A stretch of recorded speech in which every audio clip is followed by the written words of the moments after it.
I hope. Members, right, enough with the harbor race. Let's start the meeting. This is the appointed time and we have a quorum. So let's start the meeting of the panel on environmental affairs. First item on the agenda, information papers issued since the last meeting. One paper has been issued.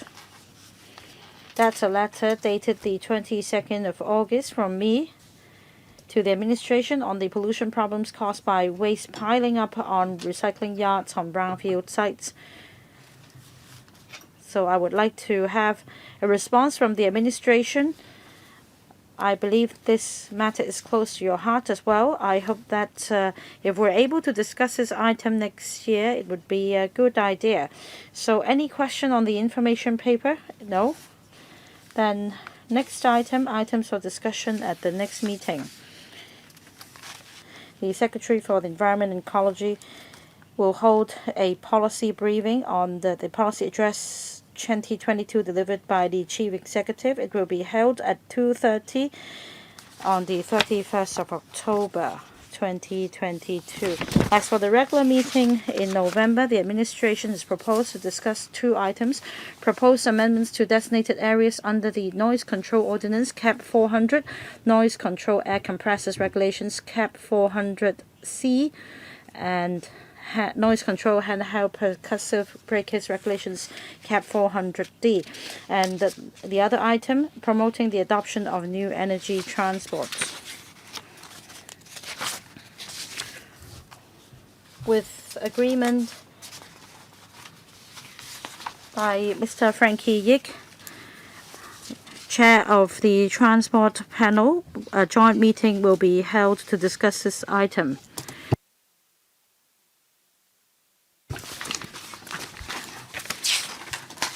Well, if there are no questions, we will work out the schedule with the administration and the panel on transport, and members will be informed of the exact date. But meanwhile, please reserve the regular meeting slot. That's the fourth Monday in November, 2:30 to 4:30 in the afternoon for our regular meeting.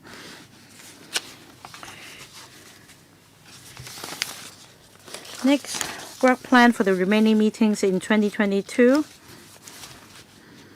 Together with the Deputy Chair, we had an informal meeting with the Secretary for Environment and Ecology to discuss the work plan for this year, and the list of items is set out in the paper. Members previously raised suggestions on items for discussion at the panel, and please note that we have a subcommittee under the panel covering municipal solid waste charging, recycling, and other policy issues. So please note that for the two items, that's 15 and 16, preparation for the implementation of the MSW charging scheme and promoting waste reduction and recycling through PRS schemes, they will be deleted because the two items will come under the list of items for discussion of the subcommittee.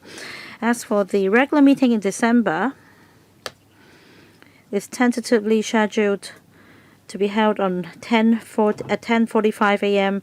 on the 12th of December. So please pencil it in your diary. And next item, let's invite the administration to come in. And if you want to ask questions, please press the button now.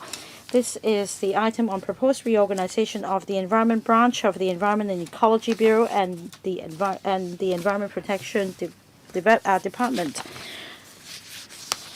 Let me welcome the Secretary and his team. We will invite the administration to walk us through the paper. They will use a PowerPoint, and then the floor will be open for questions. So members, if you want to ask questions, please press the button now for better housekeeping.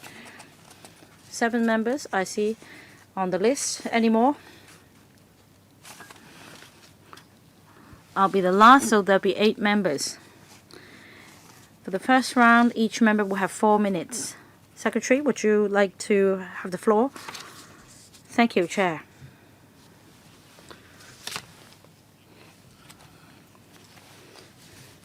This is an item on internal reorganization of the Environment Branch of the EE Bureau and the EPD.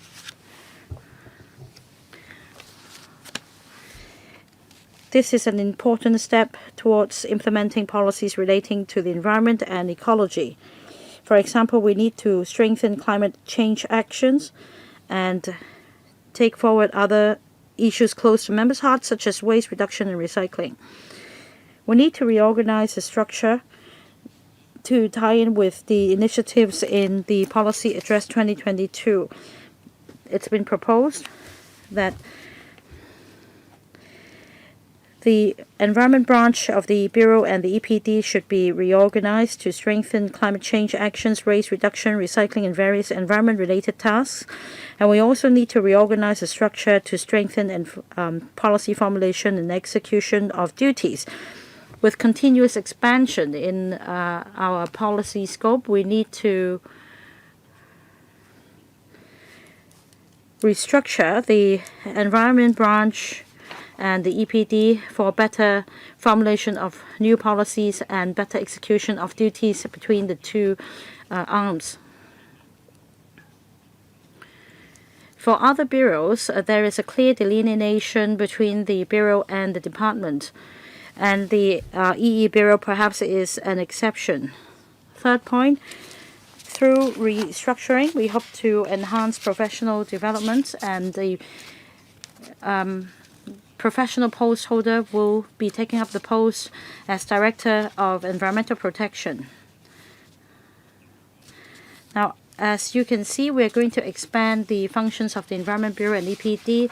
For example, we need to tackle climate change to implement carbon neutrality in Hong Kong and to support the country's carbon neutrality goal. And we also need to develop renewable energies and new energies and to take forward energy-saving initiatives. We also need to strengthen waste management.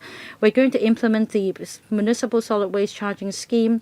We need to step up our effort in recycling and support the development of recycling industry. Also to build infrastructure relating to waste to energy, the waste to materials to help alleviate the burden on landfills. We also need to promote green transport. We need to tackle new environmental challenges. So we need to strengthen research and development. And in light of COVID-19 pandemic, we also have additional workload for the EPD on surveillance, sewage surveillance, and tracer gas analysis. So let me give you some idea about the KPIs. First, on tackling climate change. In order to fulfill the country's carbon neutrality goal, we have set a goal, and that carbon emissions should reduce by half comparing to 2005 by 2035, and we need to implement carbon neutrality by 2050. And there are other initiatives. For example, we should phase out coal-fired power plants by 2035. We also need to increase the ratio of renewable energy for power generation to 7.5 to 10%.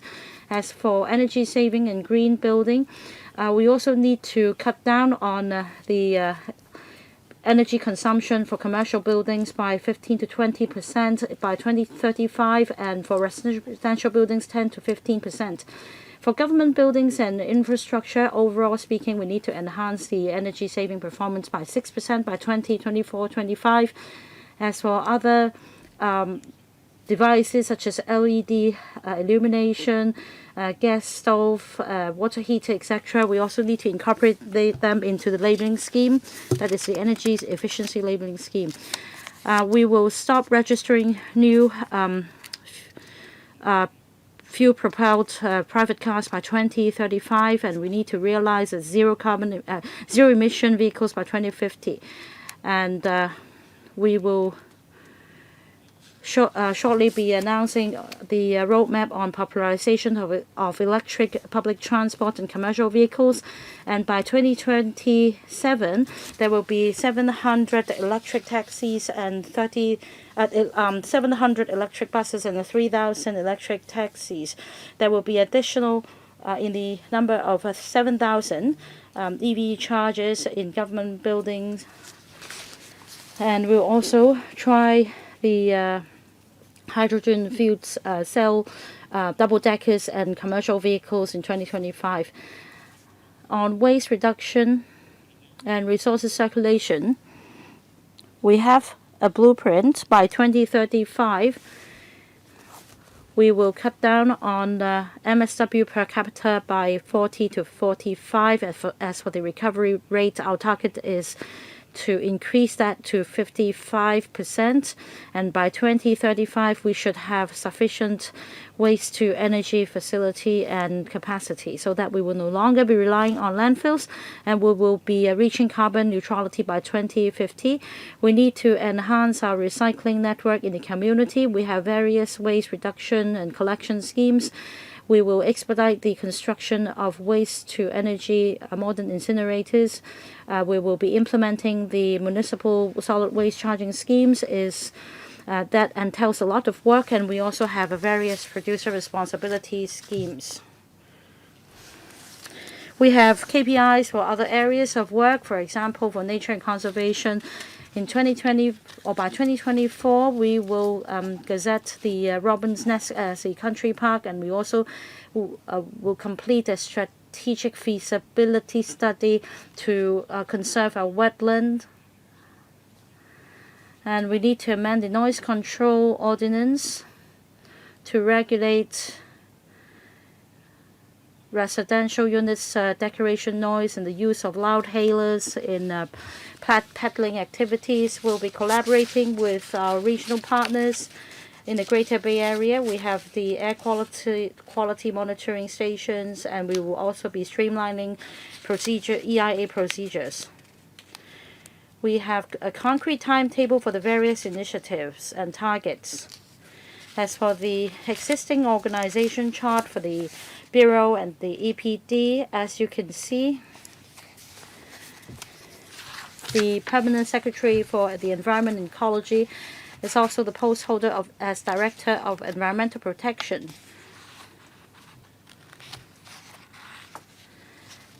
And EPD, Environmental Protection Department, comes under the Bureau. It is tasked also with policy formulation. Whereas for the environment branch, it is mostly responsible for energy policies and not other areas of policy formulation. This is the proposed organization charts after restructuring. As you can see, for the dotted lines, there will be a shuffling of manpower for policy formulation. So there will be a DS for the Bureau, underpinned by the PEPO as well as the PAS. These are existing posts transferred from the branch. And as for the new post, we will set up the post of Commissioner for Climate Change. As explained just now, we have a lot of new initiatives and better coordination is required. It involves different government bureaus and departments, and cross-departmental efforts is needed. We need to create this post to coordinate the government's action to tackle climate change. There are also other initiatives, other new policies, and we propose to create this post. We're going to set up this Office of Climate Change and Carbon Neutrality. In the coming 5 years, the office will be tasked with a number of initiatives, for example, contributing to the country's dual carbon neutrality target, regional cooperation with Greater Bay Area, promoting new energy and low carbon tech development, scientific analysis, and also surveillance and announcement of greenhouse gas data. A steering committee will be set up. So this is one of the milestones. The other milestones include publicity to achieve carbon neutrality in 2023, and also hydrogen cell double-deckers commercial vehicles, youth exchange in the Greater Bay Area, a practical guide for the industry on carbon management, because we need to set up standards and promulgate guidelines on carbon management. We also need to review the climate action blueprints and enhance our carbon reduction strategy.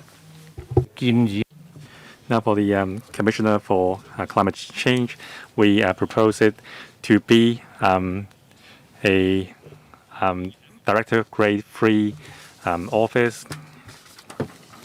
So the potential candidates may be the Deputy Director of Environmental Protection, Deputy Director of E&MS, or Administrative Officer, Staff Grade B in the Environment branch. Now, this is a very professional grade. We need professionals within the EPD or the EMSD or administrative officers who are well versed with government policies to take the office. So these are the major tasks. I will not repeat them here. Now, the proposed organization charge of the EPD in deep blue, those are the new positions proposed. Now, it includes the new Director for Environmental Protection because of the segregation, and also the Principal Assistant Secretary or the Department Secretary for the department. On the right-hand side, those are the positions for taking forward the waste reduction, recycling, and MSW charging scheme portfolio. So the positions in dotted lines are the supernumerary positions. Now, when the MSW charging scheme is rolled out, a lot of preparatory work is needed and a lot of steering is required at the initial stage in terms of coming up with the guidelines and practices.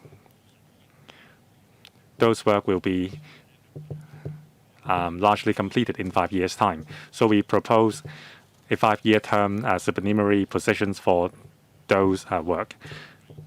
The two positions below are for taking forward waste reduction and waste collection work. Those will be ongoing work, so those positions will be permanent. So we will pitch the Director for Environmental Protection at Directorate grade 0.6. The task includes enforcing the law, explaining the government's environmental protection policy to the public, promoting professional development in the field. So these are Directorate's grade task. Now, for the Department Secretary, it will be pitched at Directorate's grade 0.1, taken by a Principal Executive Officer. His or her task will be leading the daily administrative work in the EPD, including human resources management, finances, and accounting. So I will not go into detail of the administrative work. In terms of waste reduction, for the Waste Reduction and Resources Circulation Office, this is a new office for preparing the implementation of the MSW charging scheme, review, and so on.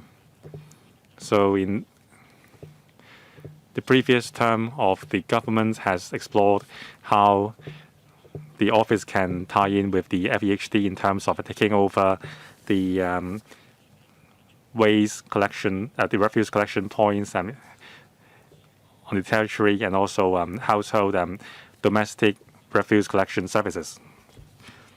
So the office would promote support for community recycling, outreaching services, and also developing the network for collecting food waste.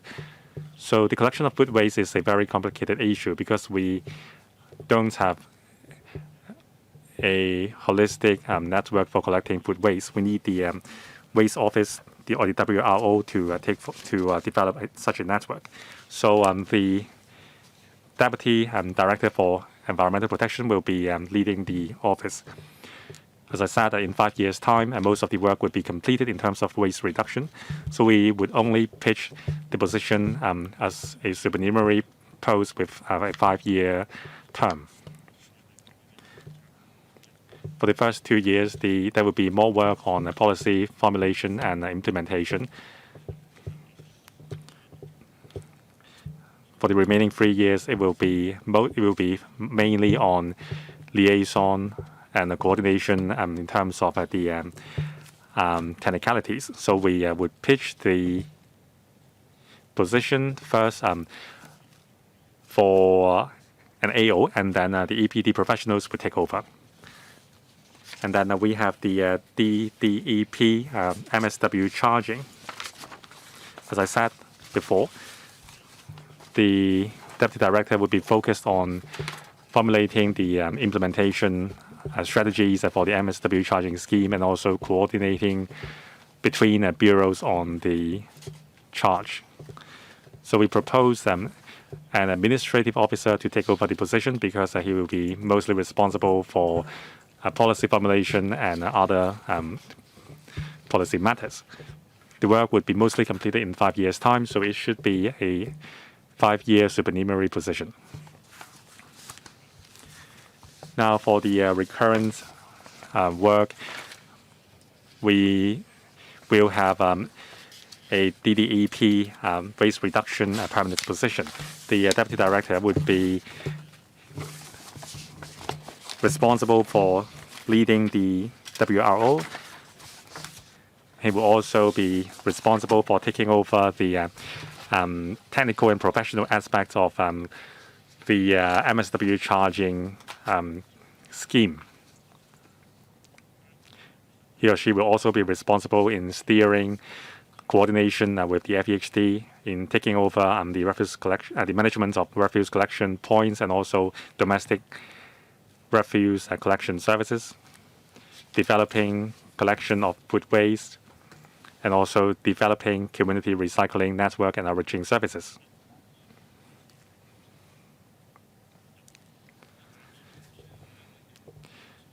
So he has to be underpinned by a Chief Environmental Protection Officer, a waste reduction, or PEPO,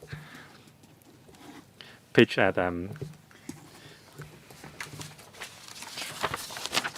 so in terms of reviewing the efficacy and of the MSW charging scheme. So that would be the work of the PEPO. He would be responsible for the operational details. So these are professional positions which shall be filled by EPD officers. To summarize, we will redistribute the task of the environment branch and the EPD. We will redeploy our existing personnel internally. And for the new position under the environment branch, we will create the new position of Commissioner for Climate Change, pitched at Directorate Grade 3 for EPD, and that will be the Director for EP, pitched at Level 6, and Department Secretary, pitched at Directorate Grade 1. To implement MSW charging scheme, we will create the new position of DEPD, pitched at D3 level, a supernumerary position for 5 years, and also assistant director, pitched at D2. For permanent positions, we will have the DPD waste reduction D2 grade, and also a PEPO waste collection D1 position. Now the total staff cost would be some $16,992,000. For non-directorate positions, we would lead 9 non-directorate positions, and 4 non-directorate positions will be created, including 2 time-limited positions. Also, 167 non-directorate posts within the EPD would be transferred to the environment branch to support the policy formulation work. Now, these 167 officers are already working under the EPD for policy formulations to prepare for the separation of the officers. Now, because of the internal redistribution, the civil service establishments would be switched, so it would be cost neutral. Thank you.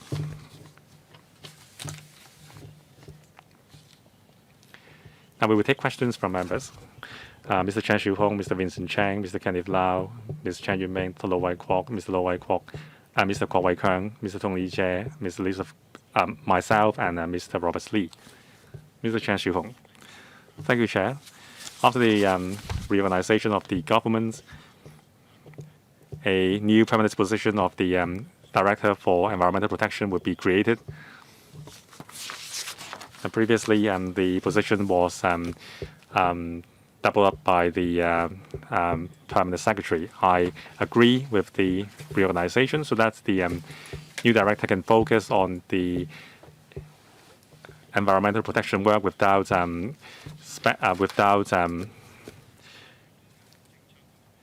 spending energy on the administrative work to take forward climate change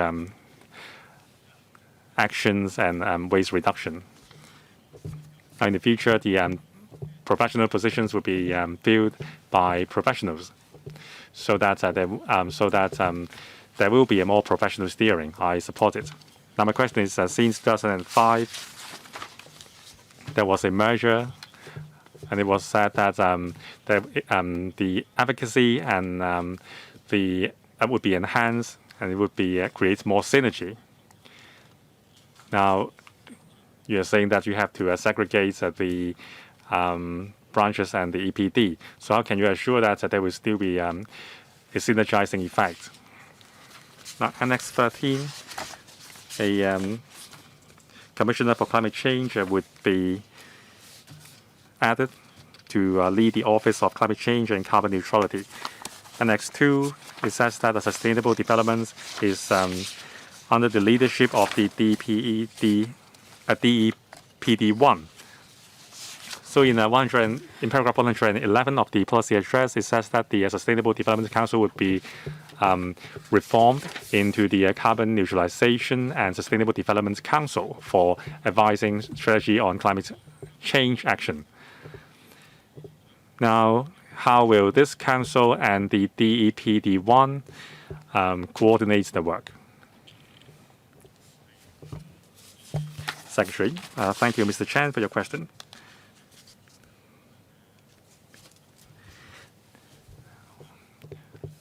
The questions were on how we can maintain the efficiency of the Bureau after the separation.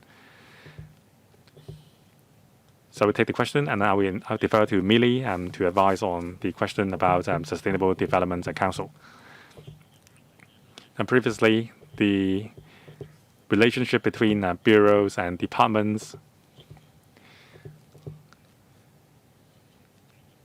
are mostly led by the administrative officers, which is in charge of policy formulation, and the department would be responsible for enforcement and implementation.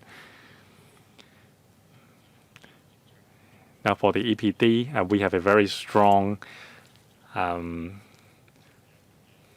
environmental and political implication. Our portfolio requires a lot of professional know-how. We are a highly professional bureau. So we are going to redeploy 167 officers to the environment branch. There will be very capable professionals to render support. So we will be a bureau combining the forces of AOs and technical officers.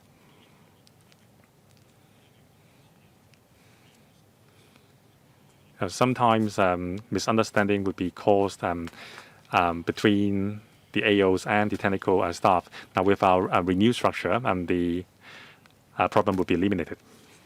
Please be brief. Mrs. Millie Ng.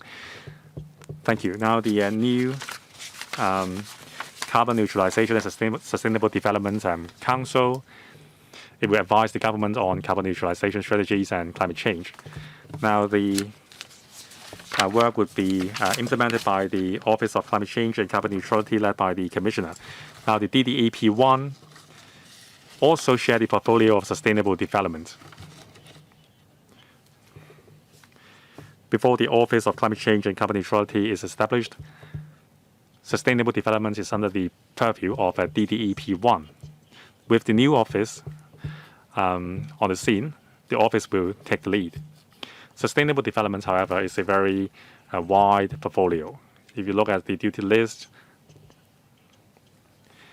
officers in the team will be responsible for policy formulations on waste reduction, sustainable development, water quality, energy mix, and also promotion of renewable energy. The same team will continue to implement the portfolio. The office, on the other hand, will be responsible for climate change as well as the climate change portfolio of the entire government. So it is normal that the portfolio will be shared by other bureaus as well. A follow-up, Chairman. The Office of the Council for Carbon Neutrality and Sustainable Development to be set up, would it be led by the Commissioner or will it be led by the DS or PS in charge of sustainable development?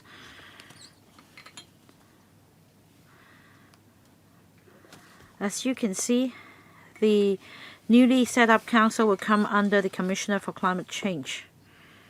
And it will also take up the work of the existing Council for Sustainable Development, which means that the council will be revamped. And then it will come under the newly set up the Office of Climate Change and Carbon Neutrality. So in other words, the permanent secretary, who has been overseeing the Council for Sustainable Development, will continue to oversee this newly established council. But as explained just now, the permanent secretary will not be taking up the post as Director of Environment Protection concurrently. This task will pass to the new Director of EP so that he will focus his work on supporting the Chief Executive, supporting the Council, and policy formulation. Mr. Vincent Chang. Thank you, Chair. I welcome this proposal. They've heard our suggestion and they have proposed an internal reorganization. As I see in this paper, there are some improvements. So after reading this paper, I'd say I agree with some of your suggestions. For example, the DEP post should be reinstated. And I agree that the Environment and Ecology Bureau has a lot on its plate, in particular hygiene as well. So I support your proposal. But I have one concern, and that is the ADEP municipal solid waste charging. I think that this post holder will be responsible for the MSW charging scheme to be implemented by the end of next year. Last time you reported to us, it was in June, and it's been 5 months, and if we need to wait 8 more months, so the scheme will be launched by the end of next year. Will you compress your work schedule and conduct a review? Because for MSW charging, there is still a lot of publicity to do. So if you do it in a haste, I don't think this is satisfactory. So I'd like to have a Secretary's explanation on promoting MSW charging, and will the implementation timetable be reviewed after the post has been created? Secretary, I thank Mr. Chang for his questions. We set an implementation timetable for an MSW charging scheme earlier, and we envisaged that the post should have been created on the 1st of July to take up work in this regard. To fulfill our goal of waste reduction, we would like to work as quickly as possible. But your point is also valid. the DDEP and the ADEP. After these two supernumerary posts have been filled, there will be a review of the actual situation, and we will be pragmatic. We must wait until everything is ready before we launch a scheme. But of course, our attitude is to work as quickly as possible so as to meet the scheduled implementation. Yes, that's my suggestion. You need to be pragmatic. There is a lot on your plate, and eventually you have to come back to this council and report on the actual implementation timetable of the MSW scheme. I support the proposal. Next, Mr. Kenneth Lau. Thank you, Chair. I understand and I support this reorganization proposal so that a more focused approach can be taken to tackle climate change and to step up our efforts in waste reduction so that we can align our work with our country so that we can achieve carbon neutrality by 2050. There is no time to waste. The policy address sets out a number of waste reduction initiatives together with indicators. It's for the Bureau to implement these initiatives. And the MSW charging scheme will be implemented soon. You need to be people-oriented and complete the reorganization exercise as quickly as possible. As explained, the WRO will be set up at the Waste Reduction and Resources Circulation Office. My question is, do you have a timetable? Do you need to fill these two posts first before you map out your way forward? Can you explain to us, Secretary? Thank you, Mr. Lau, for his questions. We've started our preparation. For example,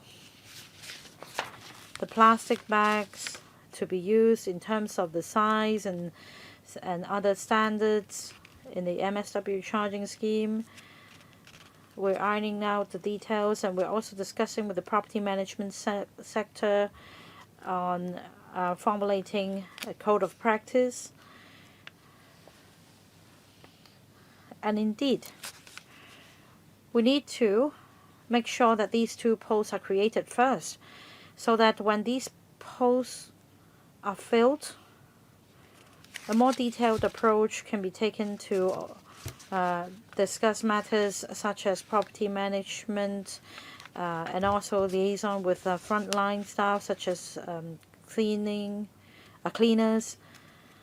not to mention the promotion and publicity, because at the moment I don't think there is extensive public knowledge on the scheme itself.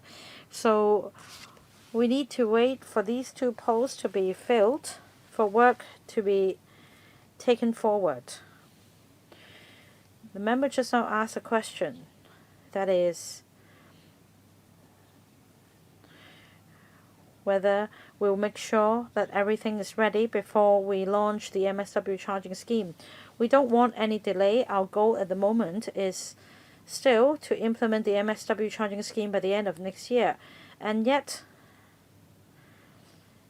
at the same time, we need to make sure these two post holders, after reporting duty, will review the situation and see if things are ready. And then we'll come back and report to the panel, and only when everything is ready will we make a start.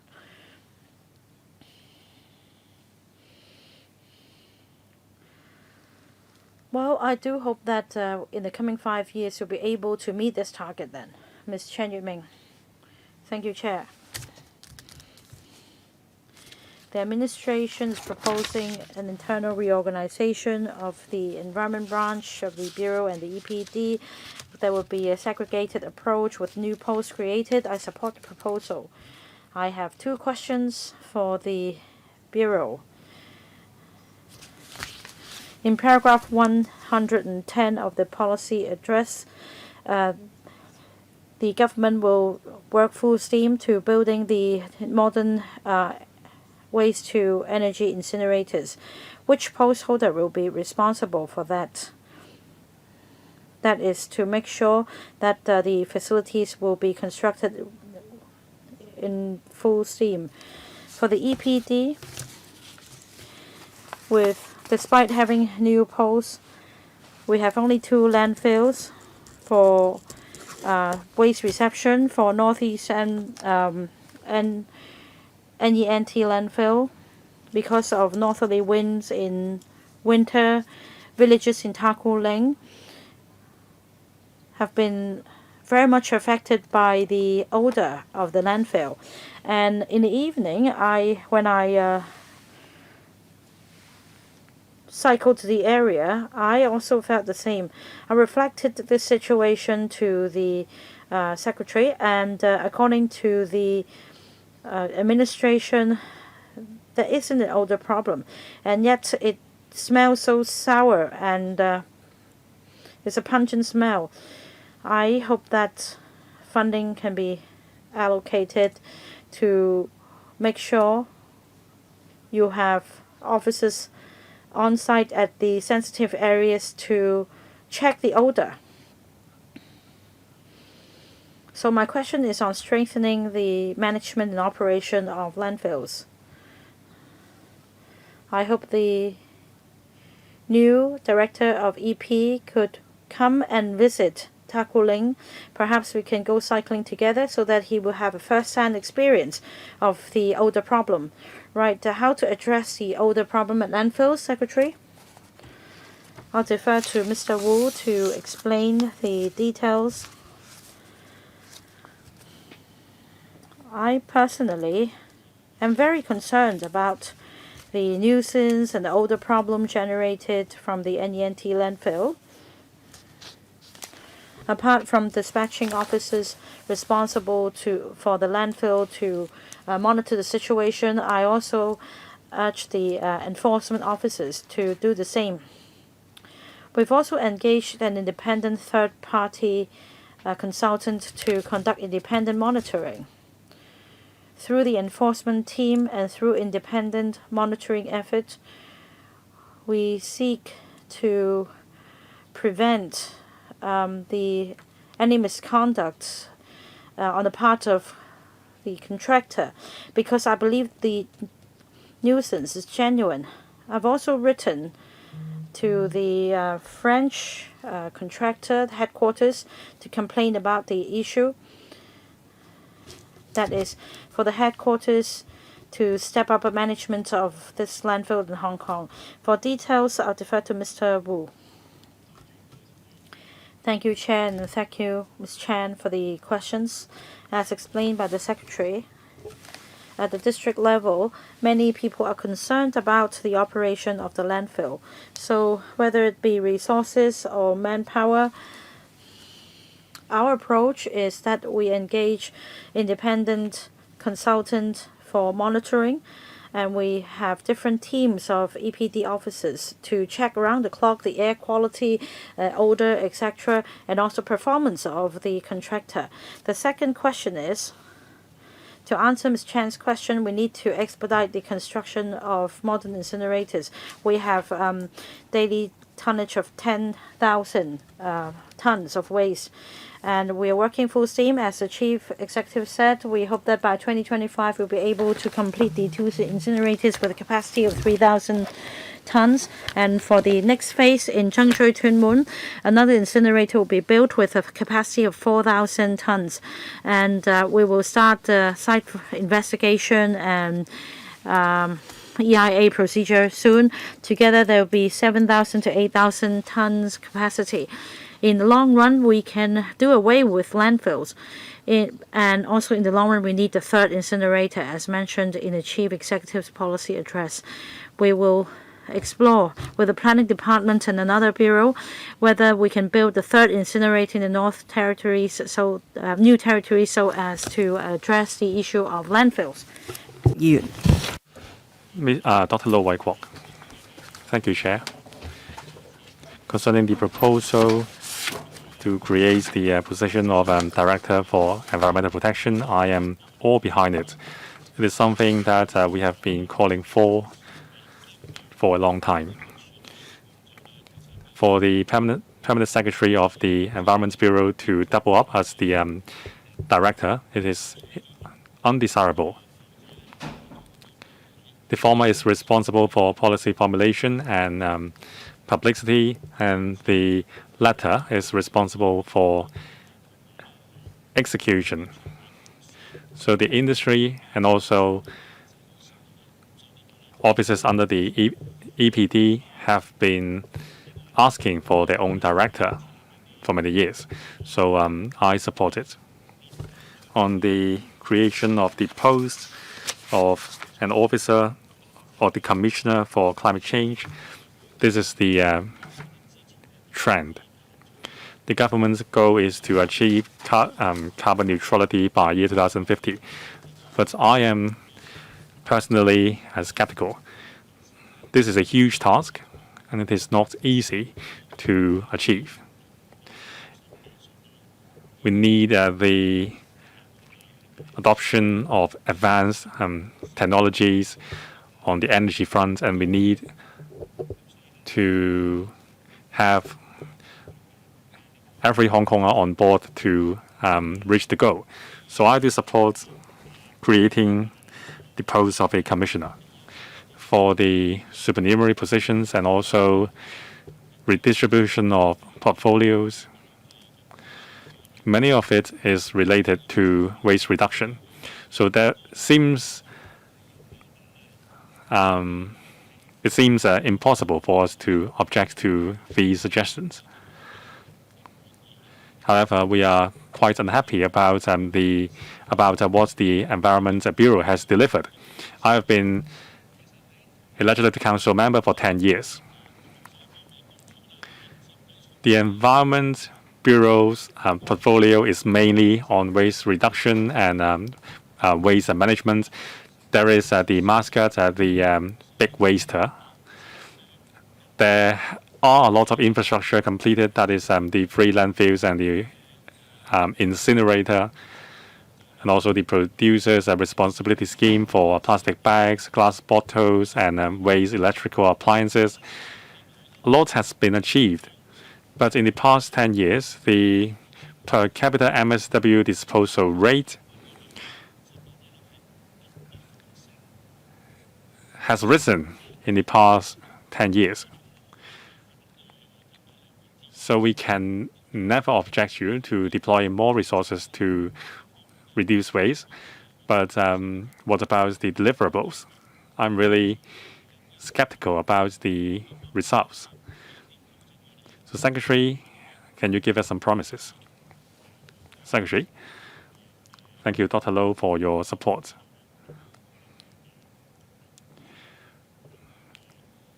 Dr. Low's question is about the results of our waste reduction and recycling efforts. I agree. Before 2017, we would collect the recyclables and ship them to the mainland for recycling. That includes waste metals, plastic, paper, and so on. There was virtually no local recycling industry. So during the pandemic, our local recycling industry has been hard hit. So the reasons increase in the quantity of locally recycled waste is because of the close border with the mainland. So we now have recycling plants for waste electrical appliances, and also we are requesting downstream practitioners to establish their own waste reduction lineup. So our recycling capacity has been redoubled. Still, it is still insufficient. That's why we are going to have a new food waste recycling plant, and also paper recycling plants. We also have plastic bottles and waste plastic recycling plants.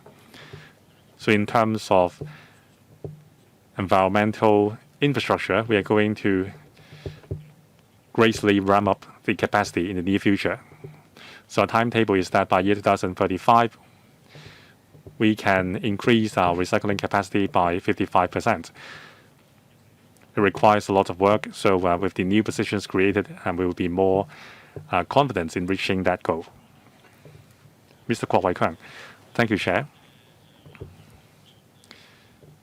In Hong Kong, environment efforts, including waste reduction and recycling, has been lagging behind. Now, our MSW charging scheme is lagging behind other Asian countries by 3 decades. So it is a critical moment. We have to catch up, and we want to see results. So besides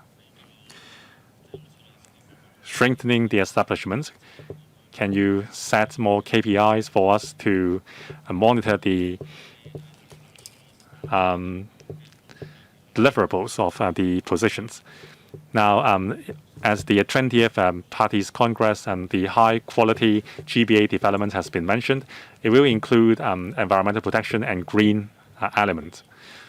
So how can the new bureau align with the new targets set by the 20th Party Congress? Will there be dedicated offices taking forward the strategies? Now, with so many positions created,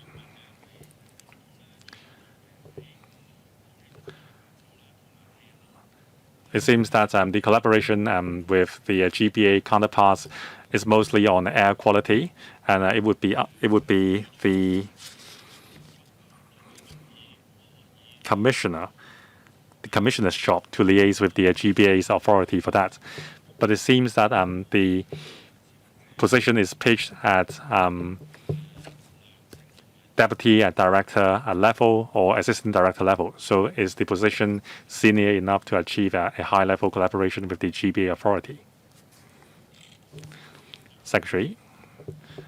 Thank you, Mr. QUAT, for your question. On the collaboration with GBA, we have just listed out the the principal officials for liaison. Actually, I am also part of the team. Every year, I would have regular meetings with the Environment and Ecology Director of Guangzhou to review our targets and also set the working plan for the coming year. So besides the working meetings, we also have informal channels to line up our efforts with the mainland. On low carbon and green development, the Ecology and Environment Bureau and the EPD do have a role to play. It is several folds. First, through the WRO, the Waste Reduction and Resources Circulation Office, and the Office of Climate Change and Carbon Neutrality, we would take forward waste reduction, recycling, and carbon reduction measures. These offices will work closely with EPD, Development Bureau, and the Planning Department on these fronts. Second, for major developments, EIA or environmental impact assessment will be conducted. We will ensure that the EIA meets the statutory requirements before we approve them. So we will not work in silo. We will work closely with the Development Bureau and other departments. In terms of KPIs, we do have a very clear timetable for our waste reduction roadmap, and we will quantify our results. Mr. Tony Chair. Thank you, Chair. Secretary, a reorganization is due because we have to enhance the advocacy of the Bureau. But is it necessary to add positions, or shouldn't we slim up the Bureau riding on the reorganization? You are trying to add 7 directorate positions. So I think some explanation is required. On climate change, this is a new task. New teams are naturally required, and also there is the MSW charging scheme. You are proposing 2 supernumerary positions, picture D2 and D3. So what about food waste? Do you need 2 other directors to take charge of that? As Dr. Hon Elizabeth QUAT said, the CE puts emphasis on results. So the results we are looking for is waste reduction. We have been asking for that for the past decade. Now, after the reorganization concerning waste, the portfolios include waste reduction, waste management, MSW charging, waste handling facilities. Everything is related to waste management. So the portfolio is for the D2 officer, that is the deputy director, the future deputy director.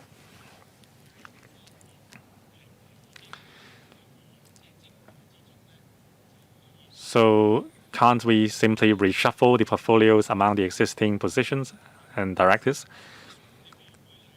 Please explain your rationales to us. Say we have the D2 officer responsible for air quality policy and also air quality management. Of course, you can give us a detailed breakdown of the task. But is there any room to streamline the task and integrate the overlapping aspects? Now you are proposing more directorate positions and reducing non-directorate positions. So have you reviewed the necessity on these new positions? So can you tell us in advance, will you propose 2 more directorate positions for handling food waste? Thank you, Mr. Chair, for your questions. I think these are very logical questions. Allow me to explain. Of course, the manpower level has to be compatible with the task. With such daunting tasks, we need more manpower. So sometimes under a single project, a lot of professionals from different expertise have to be engaged. In May 2019,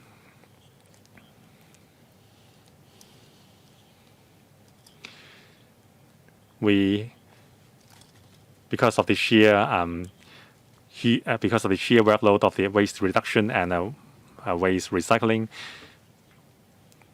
we proposed to the panel on manpower 9 new directorate positions on this regard. Now we stopped at the establishment subcommittee because there were calls that we should look at streamlining the government establishment. So we didn't submit our proposals to the Finance Committee, and we sought to rationalize the portfolio by internal redeployment. So riding on this opportunity of reorganization,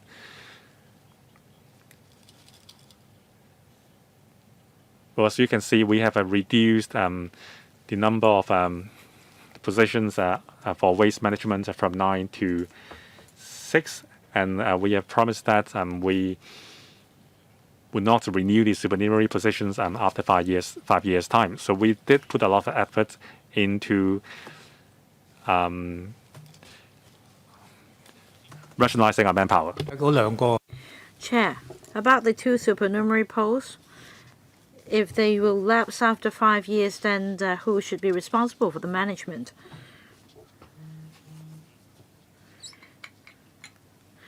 The management portfolio will come under the 2 DDEPs. Is it DDEP 2? Next, Mr. Robert Lee. I understand the proposal and I support it. There is a need to segregate the functions of the branch and the EPD. For the environment branch, it will focus on tackling climate change and take forward green finance development. And according to Chief Executive's policy address,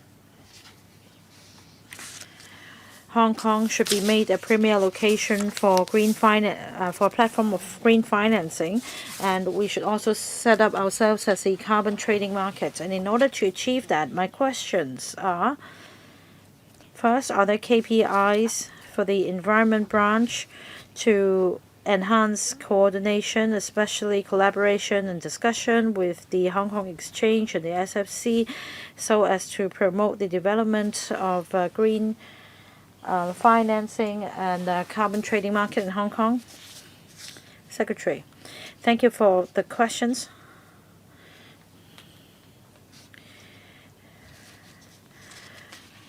Well, we have collaboration with the finance service FSTB,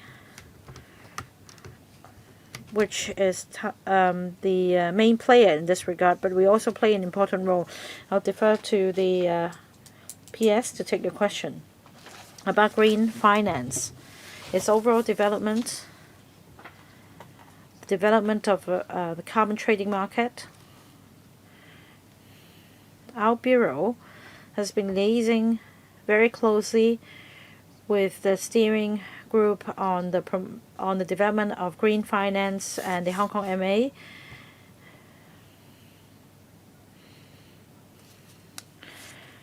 As far as our bureau is concerned, we've issued the Hong Kong Climate Action Plan 2050. So we have our mid to long-term strategies mapped out. As for the Green Bond Program and green projects under this program, the EPD and the EE Bureau are responsible for taking forward the green projects. We also set protocols, standards for risk management, and we formulate overall guidelines for the development of green finance.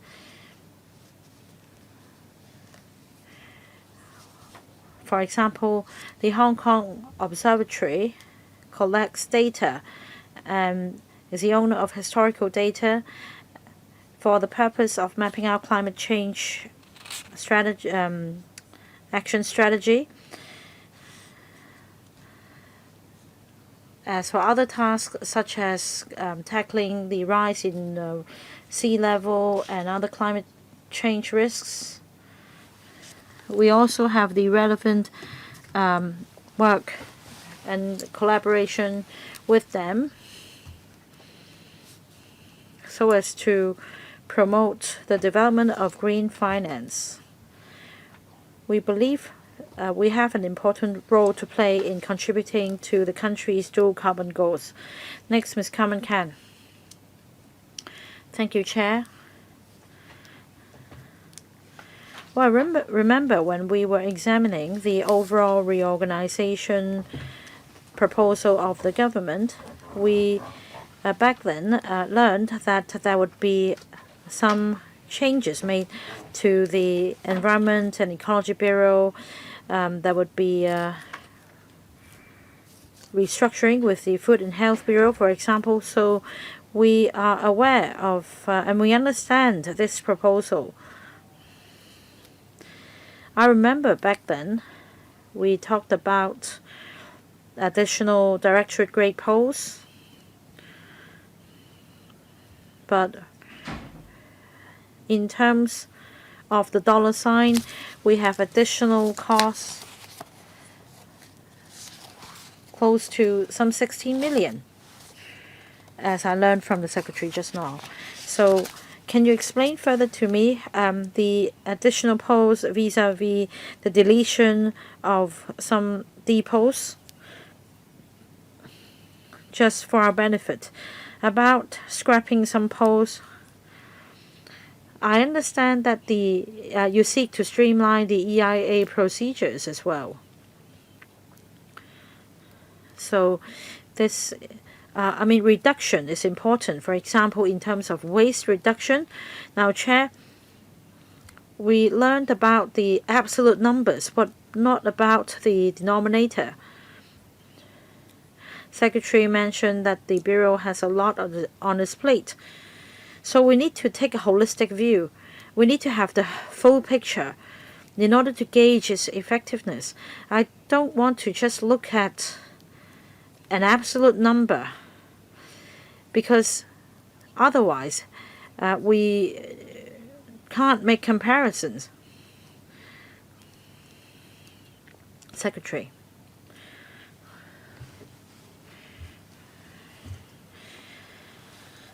On reduction or deduction, I will first ask question, and on addition, I'll defer this part to my colleague. We have figures to provide on EIA procedures. If we take a look at the right-hand side column, the EIA procedures could span from 36 to 48 months, meaning 3 to 4 years.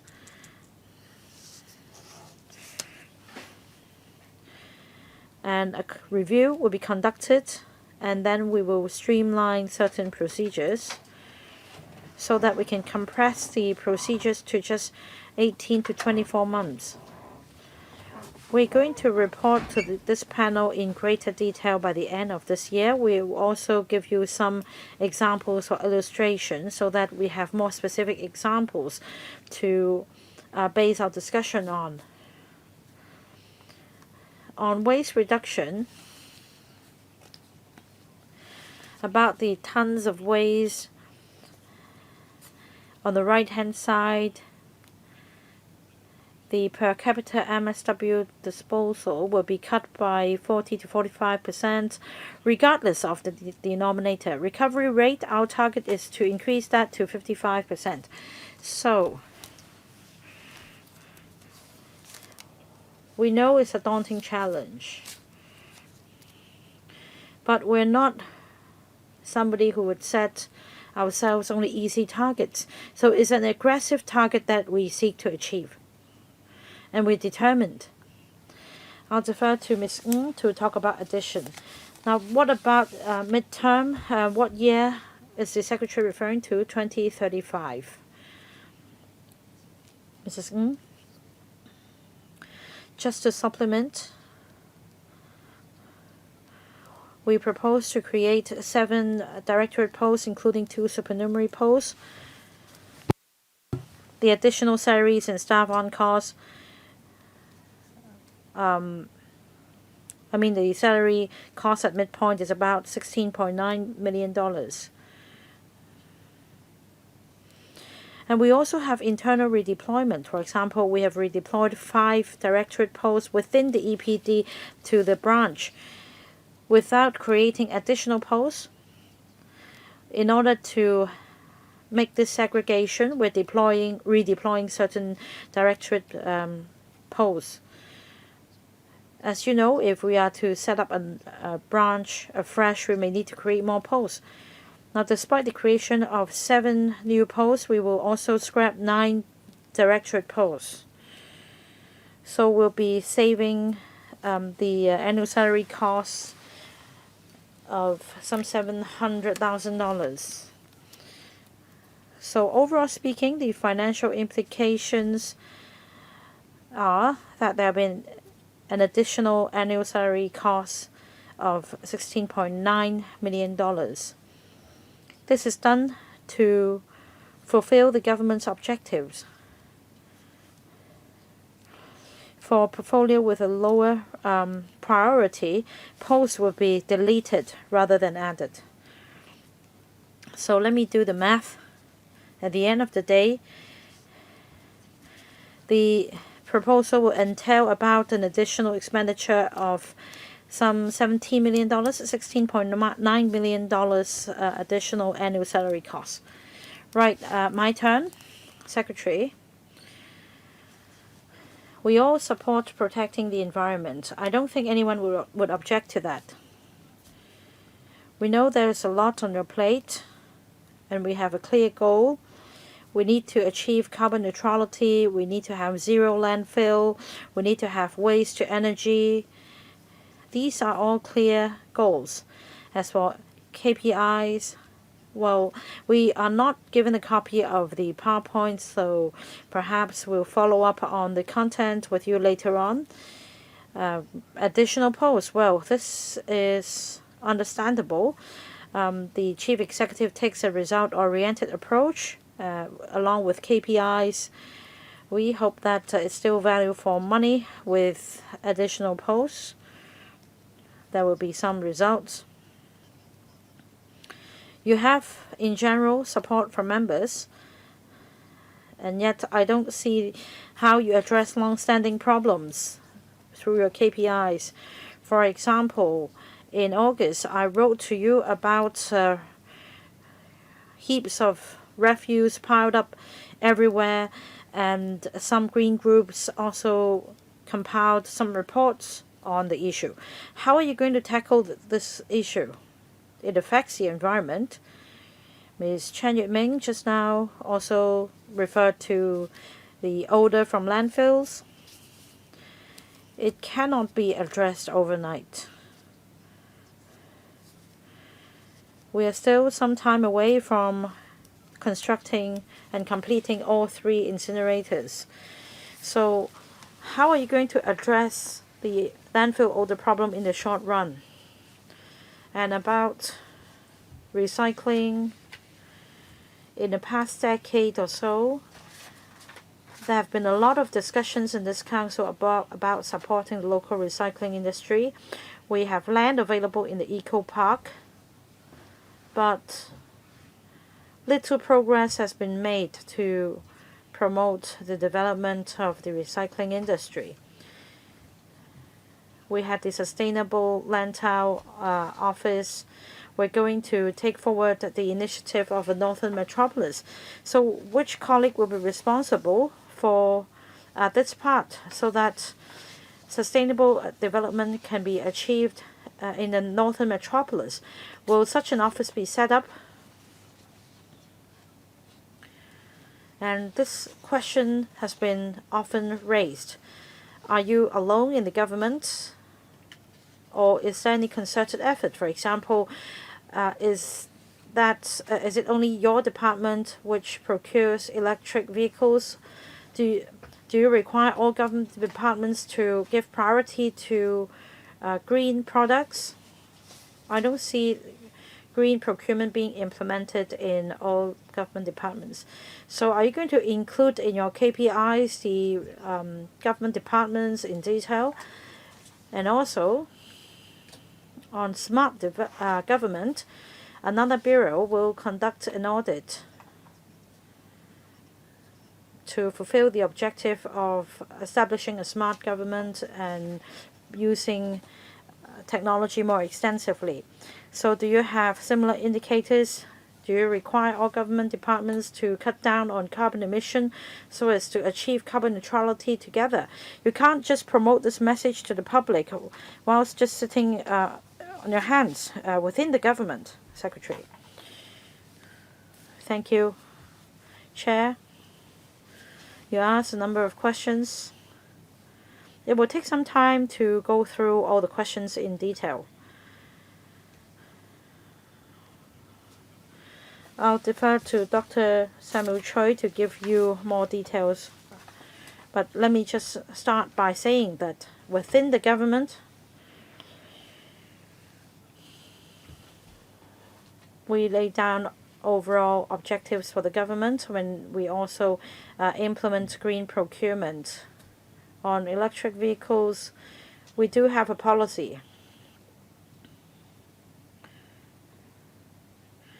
When phasing out private cars within the government, electric private cars should be procured instead, unless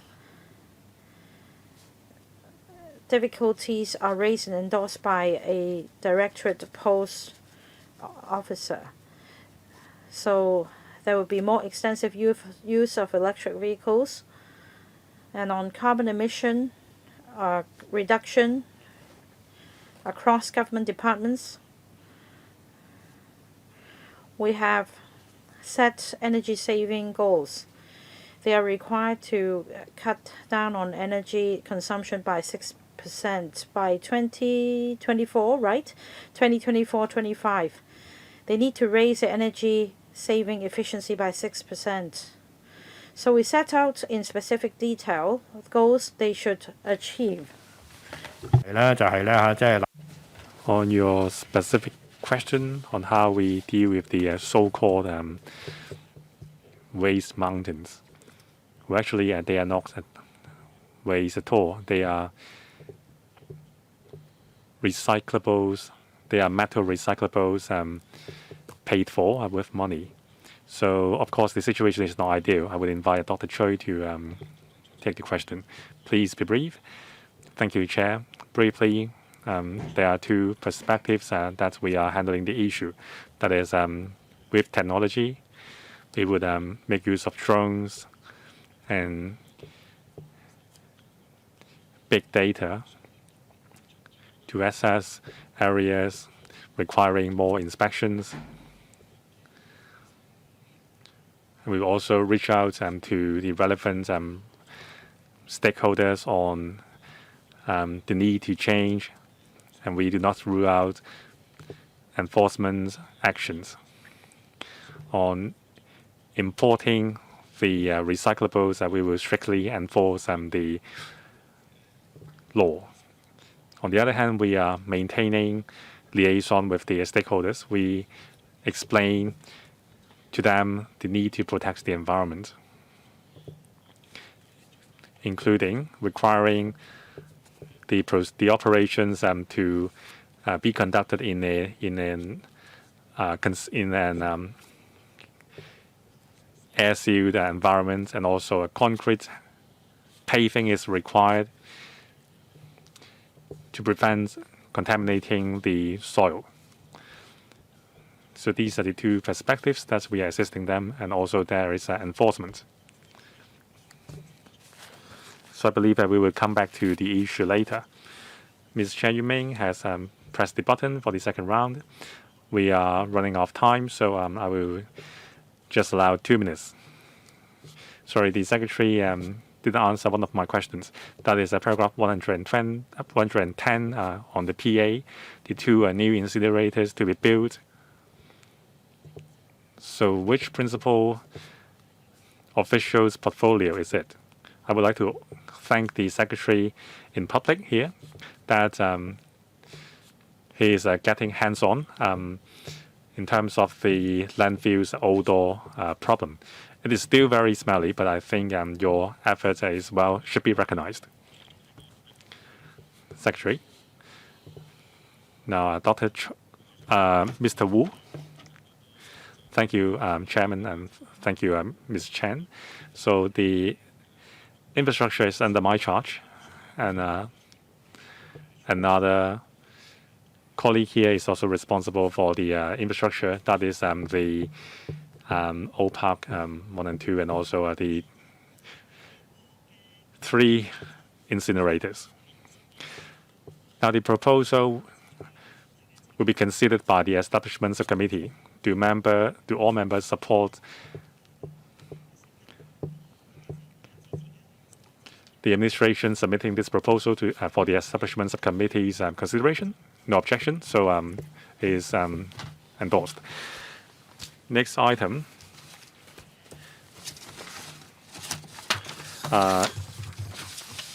Product Eco-Responsibility Amendment Bill.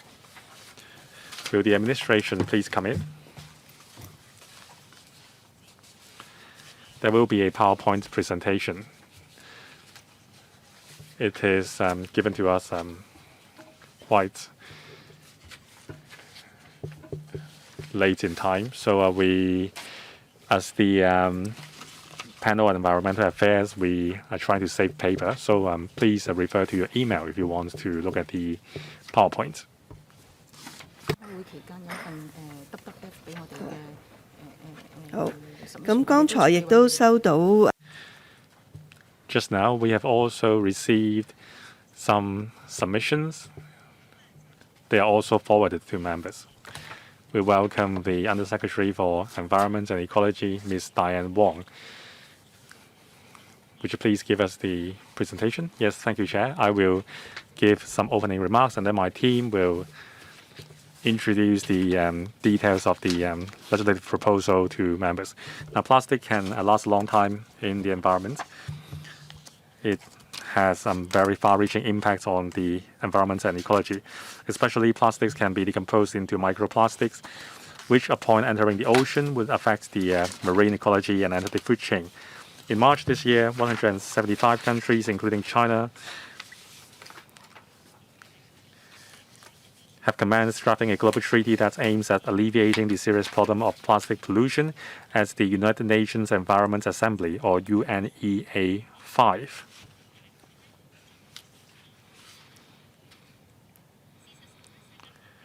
In fact, countries in the world, in terms of reducing plastic waste, especially on single-use plastics, and exploring other alternatives, have made significant progress. The mainland government has also launched different measures to gradually phase out the number of disposable plastic products in the country, including phasing out non-degradable disposable plastic tableware. The F&B sector has also reduced or stopped providing disposable tableware. There is also the banning of manufacture and sale of expanded polystyrene or EPS tableware and plastic stem cotton buds. Star hotels are also banned from actively providing disposable plastic products. Now in Hong Kong, plastic waste accounts for some 20% of our daily landfill amount. To tackle plastic waste issue, we have to be more aggressive in creating a plastic-free culture. Our task is imminent. So today we are seeking members' views on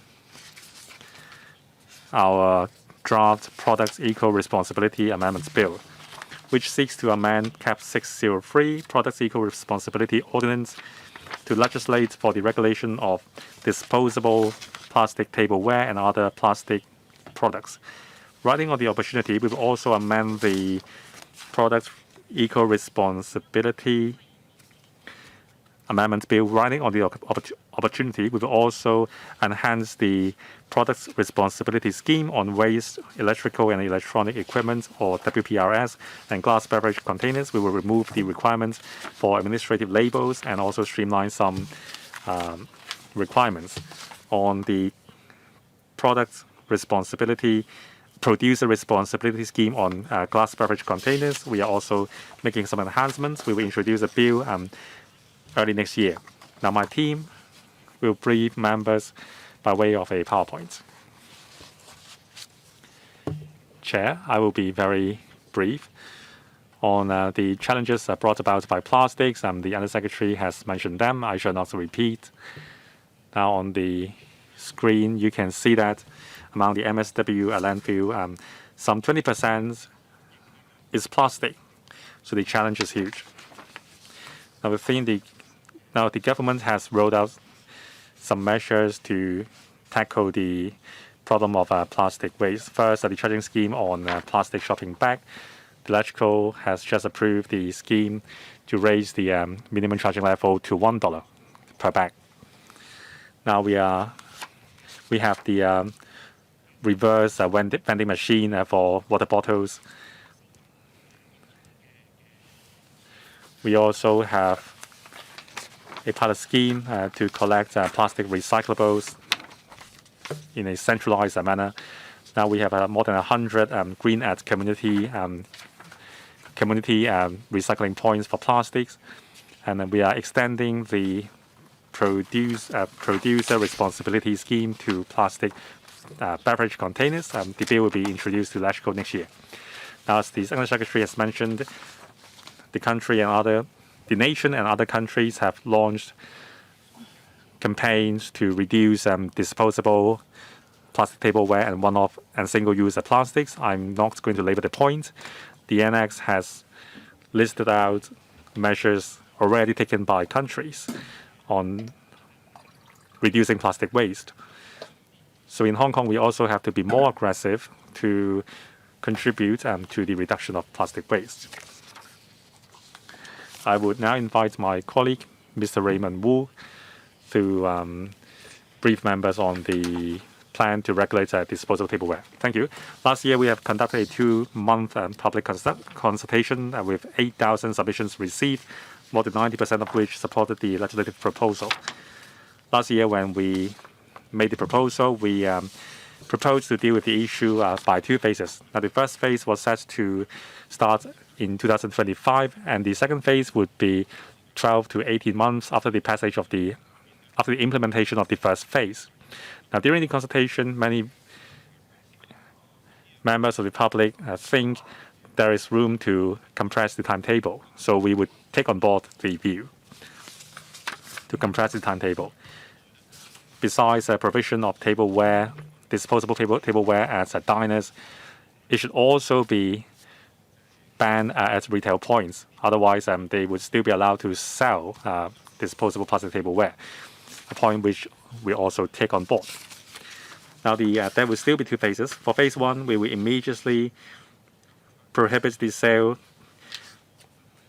of EPS tableware because upon entering the ocean, the EPS tableware would be disintegrated and spread. So we would prohibit the manufacture and sale of these EPS tableware to local and customers. Now, for dining services, in the first phase, it would prohibit the usage of disposable plastic tableware because diners are equipped to offer other alternatives.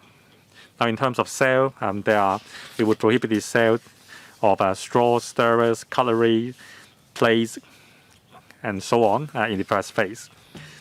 For takeaway services, these tableware would be banned, and there will also be no sale to local and customers. Now, for other materials like cups, cup lids, food containers, and food container covers with fewer alternatives, the provision and sale of these items will also be prohibited. So in terms of timetable, the original plan was 2025 for phase 1. Now we would press ahead to implement the phase 1 of the scheme 6 months after the passage of the bill by Electrical. So in Q4 2023 by the earliest. So phase 2, we were looking to implement it by year 2025. However, for cups, cup lids, food containers, and food container covers, at this juncture, there are fewer alternatives, non-plastic alternatives available. So the implementation of phase 2 would depend on the popularity and also the affordability of these non-plastic alternatives. But the tentative timetable is 2025.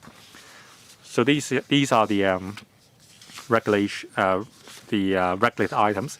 There will be exclusions or exemptions for pre-packaged food or drink products with some plastic. For example, ice cream cones or disposable plastic cutlery provided inside ice cream cups or cup noodles. These are beyond the control of F&B establishments, so we do not propose regulating these items. However, if the cup noodles do not come with disposable plastic cutlery and the plastic cutlery is an add-on, it will not be allowed. And on drinking straws, for some people with medical needs, they would require bendable straws, say elderly people. Because of such medical or security needs, we would allow F&B to provide straws to these people. Third, for medical and security reasons, some premises may still need to use disposable plastic paperware. And we've talked to the hospital authority, the health bureau. For example, in a prison, if wood or other materials that can be sharpened are used, there may be some security risks. So as I explained, for some premises, we need to allow exemption. So that's for plastic tableware. Chair, next about other plastic products, the government invited the SDC to conduct a public engagement last year on single-use plastics. The SDC in April made certain recommendations to the government. They cover several categories.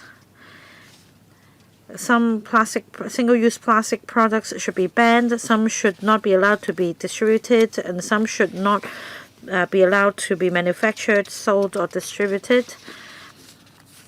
For example, plastic cotton buds. Nowadays, there are alternatives such as bamboo or paper cotton buds available in the market. So we're going to ban the sale of such products.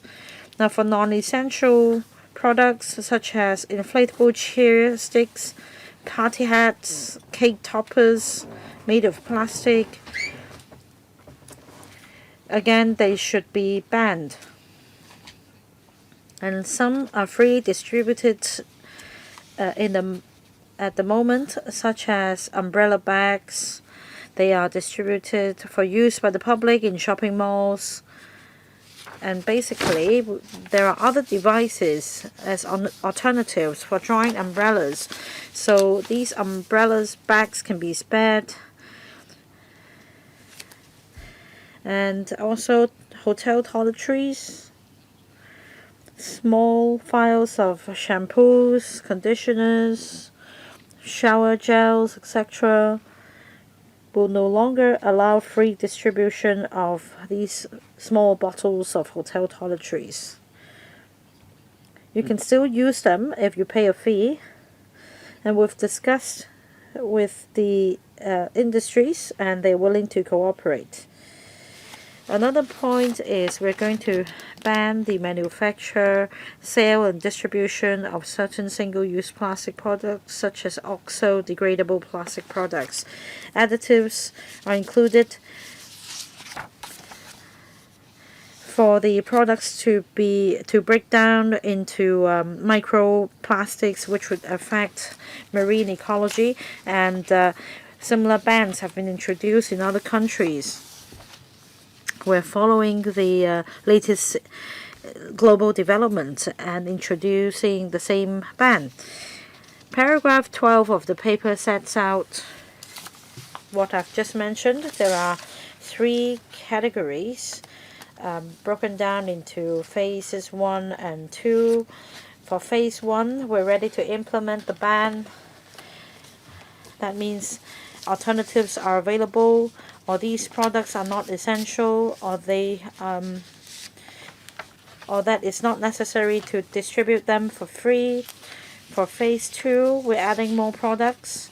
They come in a greater number, but at this stage, we need to wait a bit. For example, for phase 2, we want to ban the non-medical use transparent gloves, meaning the transparent gloves we usually use for barbecue, etc. They are widely circulated, but at this moment, because of the epidemic, these gloves are still prevalent. We believe they should be regulated, only that it should not happen at this stage. We should wait until the next phase, and when circumstances permit, they will be regulated. Such as the second category, phase 2, earplugs.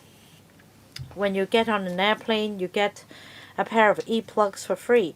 So we want to ban free distribution.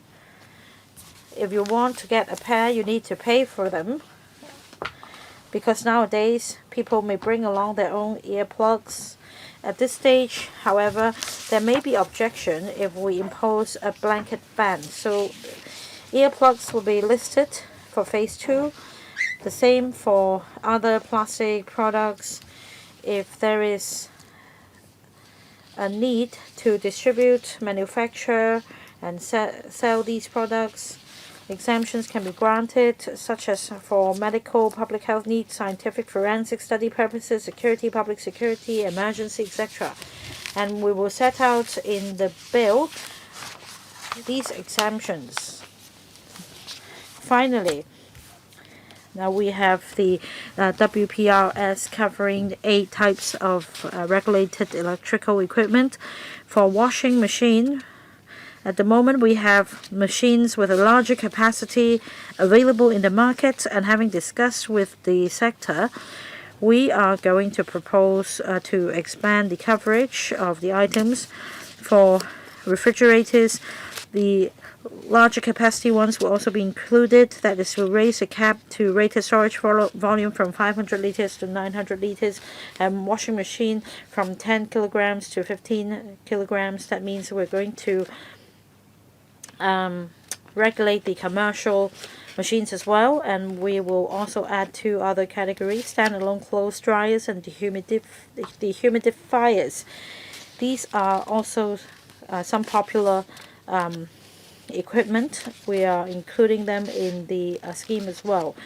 Next, we will scrap the label arrangements. At the moment, if you buy a piece of electrical equipment, it comes with a label, and the label and the levy are also stated in the invoice as well. Having discussed with the industry, we believe that the label no longer serves a major purpose.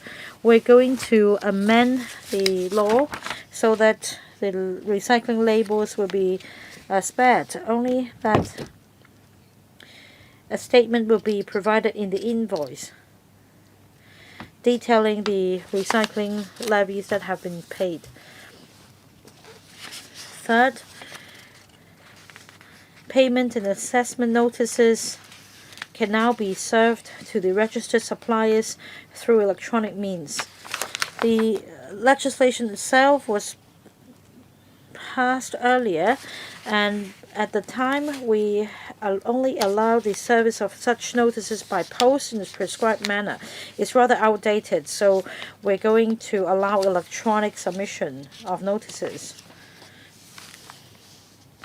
Next, on the GPRS, we have the same issue. According to the existing legislation, payment notices can only be served to registered suppliers by means of post.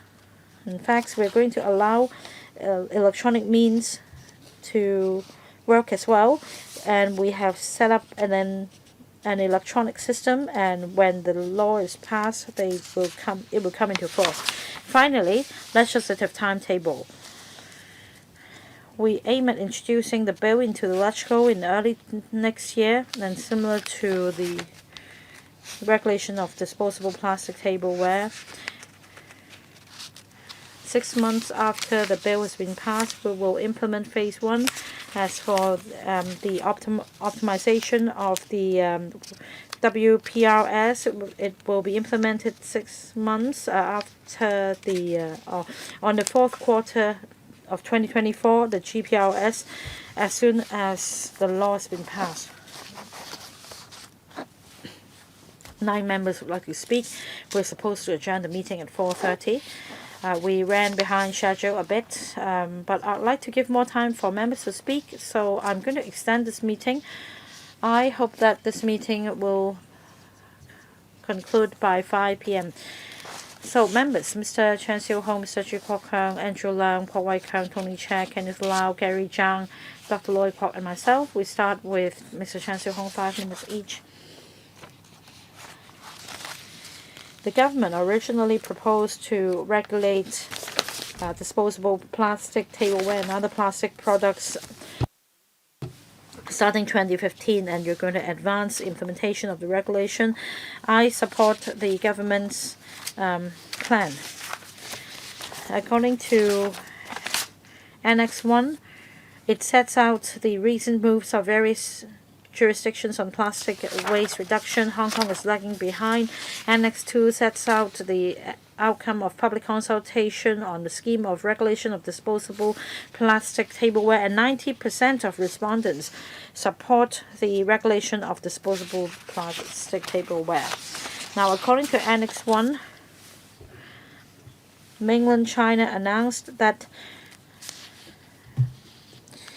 for takeaway, that the use of disposable plastic tableware by takeaway services in major cities, it will decrease by 30% by the end of 2025.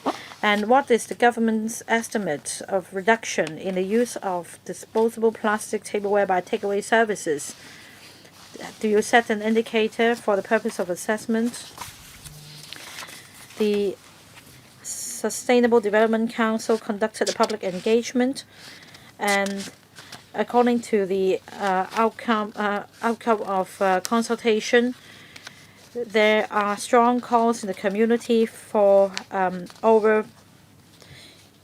overuse of plastic packaging to be scrapped. And will the government proceed to, and they urge the government to step up regulation. However, in terms of plastic packaging used by the online retail outlets, logistics sector, etc., nothing's been mentioned in this legislative proposal. Do you have a timetable in mind? Are you going to regulate the issue of over packaging? The member asked two questions. One, whether we have conducted any assessment or do we have any estimate. In paragraph 8, we set out our action plan for the first phase, and for the second phase, we'll go plastic free.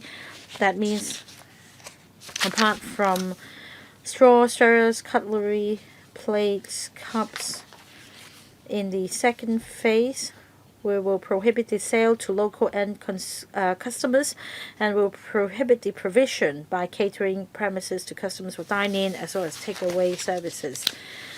According to the data provided by the EPD on the monitoring of MSW data, we have 108.09 tons of MSW generated each year, and 21% of them are plastic waste, 2,312 tons.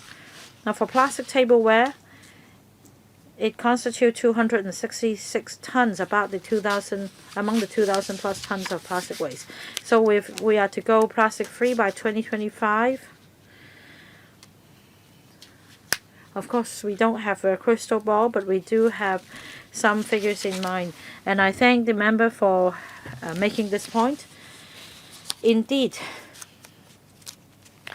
we've heard calls from the community on regulating the use of plastic packaging, and we have been maintaining liaison with the logistics and retail industry to explore ways to reduce the use of plastic packaging. And we also keep in view the development in the mainland as well as overseas.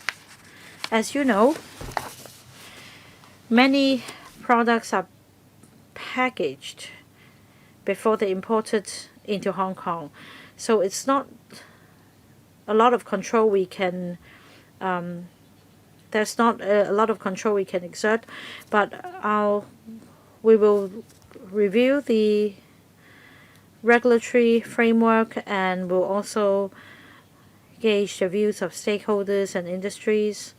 In the coming 2 years, we hope to establish a framework to regulate the use of plastic packaging in Hong Kong. So we'll give an account to members later. Next, Mr. Chu Kwok-keung. Thank you, Chair. Regulation of disposable plastic tableware won't be implemented until next year by phases earliest. Meanwhile, are you going to provide a set of guidelines on disposable plastic tableware alternatives? So, for example, the materials used in producing disposable tableware that are suitable for recycling and for use, that are safe, so that suppliers can procure suitable products.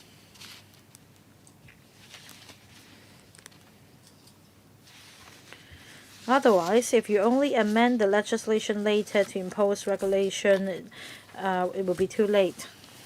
包括一啲咧 And also, the regulated disposable tableware items do not include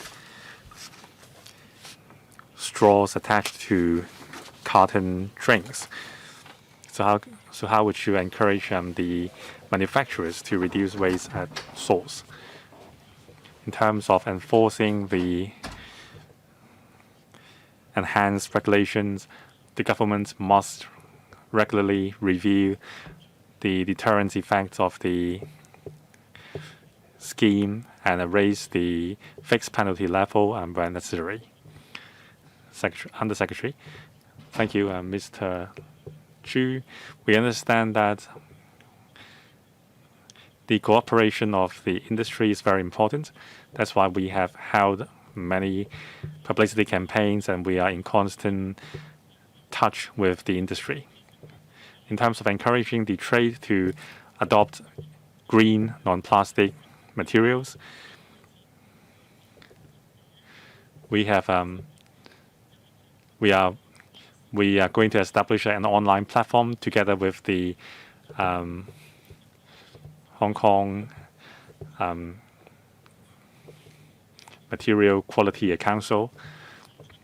We expect the platform to be available by the end of this year, so that the information will be available to the trade and the public. Now, Mr. Chu is right. The straws attached to Tetra Paks do come with the product. So in the future, we will also explore extending these regulations to straws on carton drinks. Now, for contraveners, we can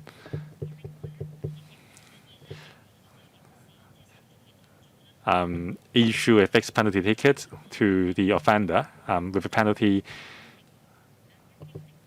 amount of $2,000. Now, for more serious contraventions, after conviction, the offender will be liable to a level 6 fine of $10,000. Mr. Andrew Lam. Chair, I understand that today we are focusing on disposable plastic tableware, but the reduction of plastic is not entirely the same with a reduction of waste. So I think the government has to pay attention to that. Second, the definition for plastic is very clear, but what about disposable? Can you give us a clearer definition right now or in the bill? For example, we have a very cheap plastic chopsticks available in the markets now. So how would you define them as disposable? Now, in terms of the transition period, there will be a year's time between phase 1 and phase 2. So on the availability of the alternatives, on the availability, popularity, and the affordability of these alternatives, would you consult the trades, especially the F&B industry, on the alternatives? Now, finally, on other plastic items, you have highlighted hotels, toiletries. Now, let me give you an example. For airlines, for plastic items provided on aircrafts, would it be covered? And there are countless scenarios as well. Thank you. On the scenario of airline and aircraft, I would defer the question to my colleague. On the definition of disposable plastic item, we have been consulting the DOJ on the issue. we agree with Mr. Lam that there is difference between reduction of use of plastic and weight and reduction of waste. We encourage the public to avoid using single-use plastics all along. And we understand that the acceptance of the trade and the public is very important. So besides reducing disposable tableware from a source to alleviate the burden on landfill as well as the environment, and we are also considering the availability and affordability of non-plastic alternatives, so that only when there is reliable and economical alternatives available, that's when we will move on to another phase. Now on straws, stirrers, cutleries, plates, and so on,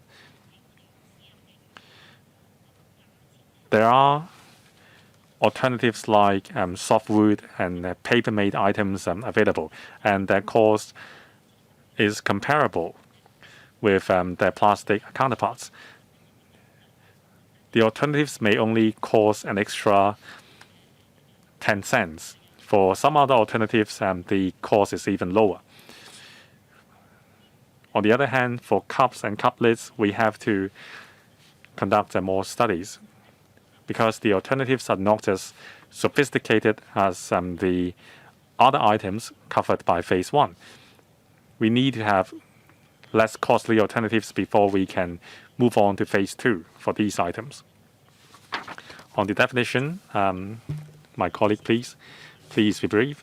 Now, the definition of plastic, we are working that out with DOJ. Sorry, I'm not asking about the definition of plastic. Plastic is very clear. I mean disposable plastic. Thank you, Chen. Thank you, Mr. Lam. So two things, plastic and disposable. So plastic is very easy because there are universally accepted definition. In terms of disposable, we are working with the DOJ and referring to other countries. Say, for example, the European Commission. The definition is that the design is not for long-term use.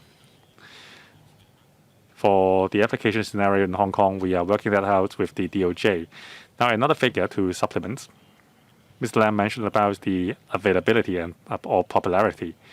For phase one in Hong Kong and on the mainland, 48 out of 50 suppliers can offer alternatives for phase one items. For phase two, there are only 10 to 8 suppliers available. So that's why we are considering the availability and the costliness in terms of determining the timing of phase two. We also attach importance to reduction of waste as source. So we are also working with delivery platform and also universities to design reusable meal boxes. Thank you.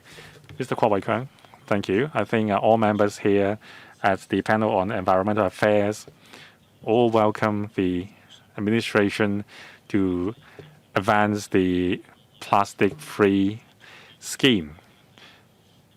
It may not be much, just 1 year, but it is still very applaudable. Now, previously, the timetable was set in 2025. We are happy to have it moved forward. We support the plastic-free campaign. However, for phase two, for non-medical gloves, it would also, the sale and provision of it would also be prohibited. So we are concerned about the cleaners in a medical setting. They would come into contact with germs and other contaminations. Many of them use disposable or single-use plastic gloves. So would this kind of use be exempted? So the previous member was right in asking how would you combine reduction of plastic waste and reduction of waste. Even if it is an alternative, you still have to deal with the waste despite the lower impact on the environment.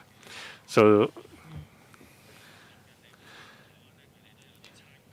Other places like Taiwan have tableware leasing and recycling plants. We also have similar thing in Shangwan. There are leasable coffee mugs. So how can the government encourage the trade and the public to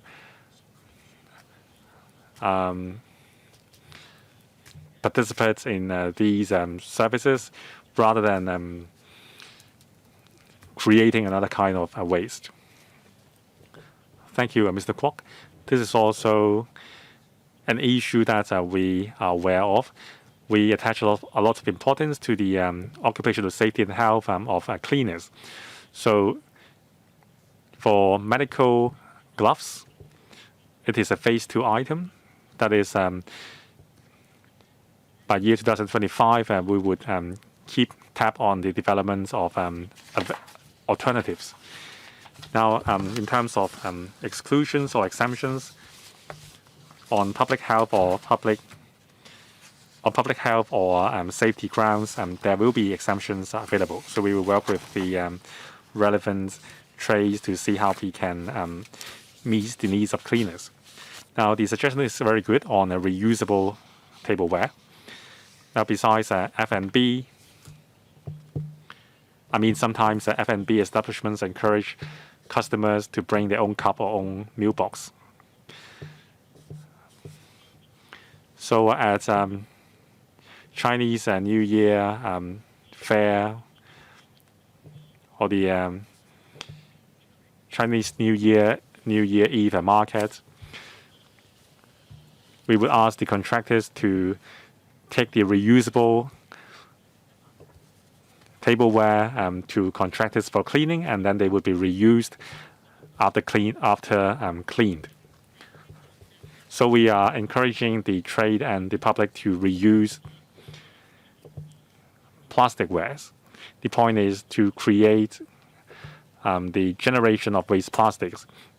Only if it is unavoidable that they would use alternatives. So reusing them is the most ideal way. Mr. Tony Chair, thank you, Chair. On regulating plastic disposable tableware and other plastic products, I am totally in support of them.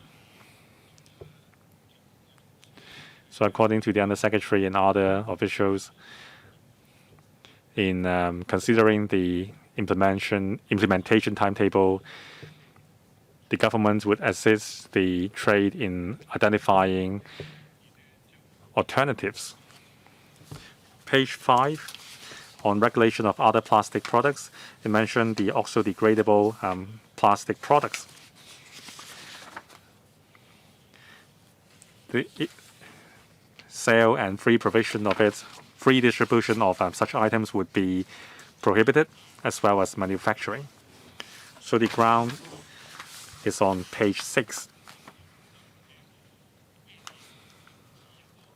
So is there any reason that you are not banning the import of oxo-degradable plastic products as well? And the market claims that some plastic items are degradable or decomposable. So can the government set a clear definition on what decomposable plastic product is?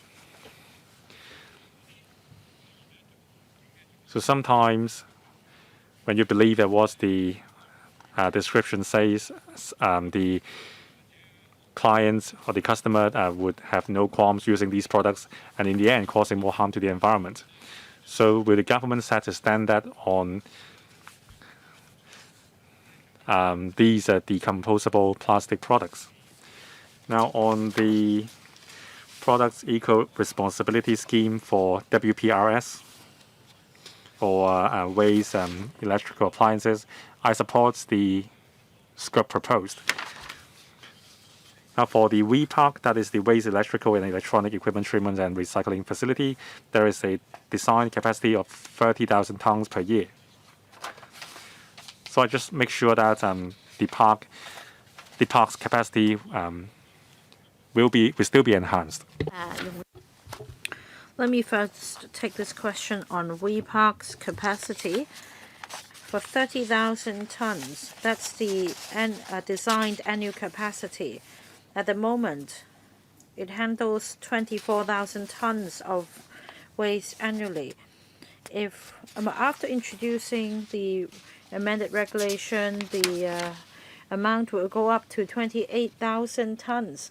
That's still within its handling capacity. You asked two other questions. First on oxo-degradable plastic.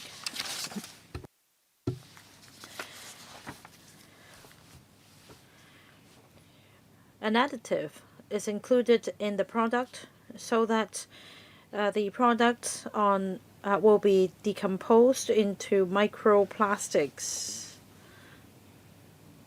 or chemically degraded into microplastics, which will create a pollution problem for the marine environment. We've made reference to other places' experience, such as Western Australia, EU, and New Zealand. We need to regulate oxo-degradable plastic products so as to alleviate the impact on the environment. Otherwise, microplastics may enter the food chain. In fact, Environment International, in March this year, first found the presence of microplastics in the blood of human beings. Right, but our concern is on the importation of such products. We have 3 measures: ban on sale, distribution, manufacturing. That's the control measures we have for the time being. At the next phase, we may look at a ban on the import of such products. Right, but if we know that the situation is serious, you can just impose a ban on importing these products as well.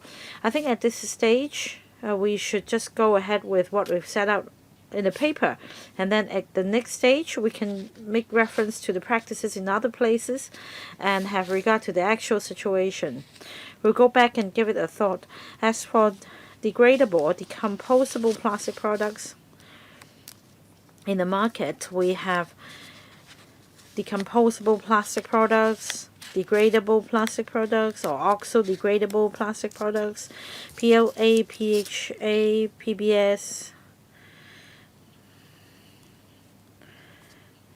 Now we need to understand that in terms of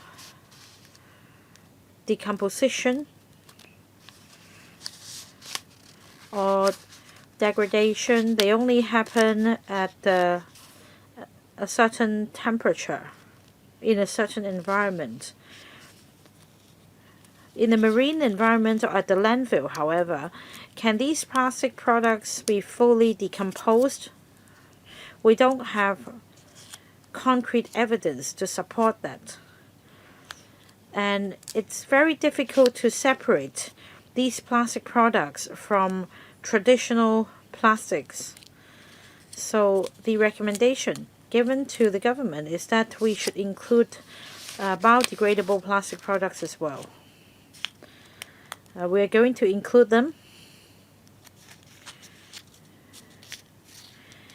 In our future legislative amendment exercises, we will give a fuller account to the public.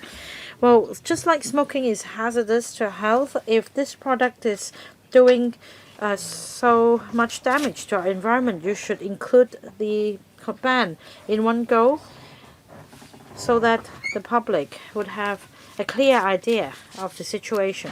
Mr. Gary Zhang. Thank you, Chair. I strongly support the government for stepping up its effort to regulate waste plastics. The daily disposal rate of waste plastics or tableware is several hundred tons per day, and that's really a staggering amount. Well, some members asked about online retail outlets, etc. My question is this: after we impose a ban on sale, distribution, manufacturing, etc., will we be making reference to the practice in South Korea? The government there has a collaboration scheme with catering outlets, and then customers will be able to borrow cutleries and tableware, so as to reduce waste at source. I don't know if the government will roll out a similar scheme if the bill is passed. Your comment is noted. I'll defer to my colleague to take your question. We're doing something similar. In fact, a number of years ago, we had a pilot scheme to go plastic free. We collaborated with the catering industry. In some participating restaurants will be given some kind of label, and in fact for the ECF and the Worldwide Fund for Nature, and also we have a pilot scheme. We're collaborating with the 2 major platforms. We have a machine for landing tableware for reuse, and we also target young people in the 7 universities. They have launched a pilot scheme, and in fact we're now at stage 2. Young people can borrow tableware for free. So it's not about going plastic free. We want to tackle the problem at source and cut down on usage. Dr. Loy Kwat. Thank you, Chair.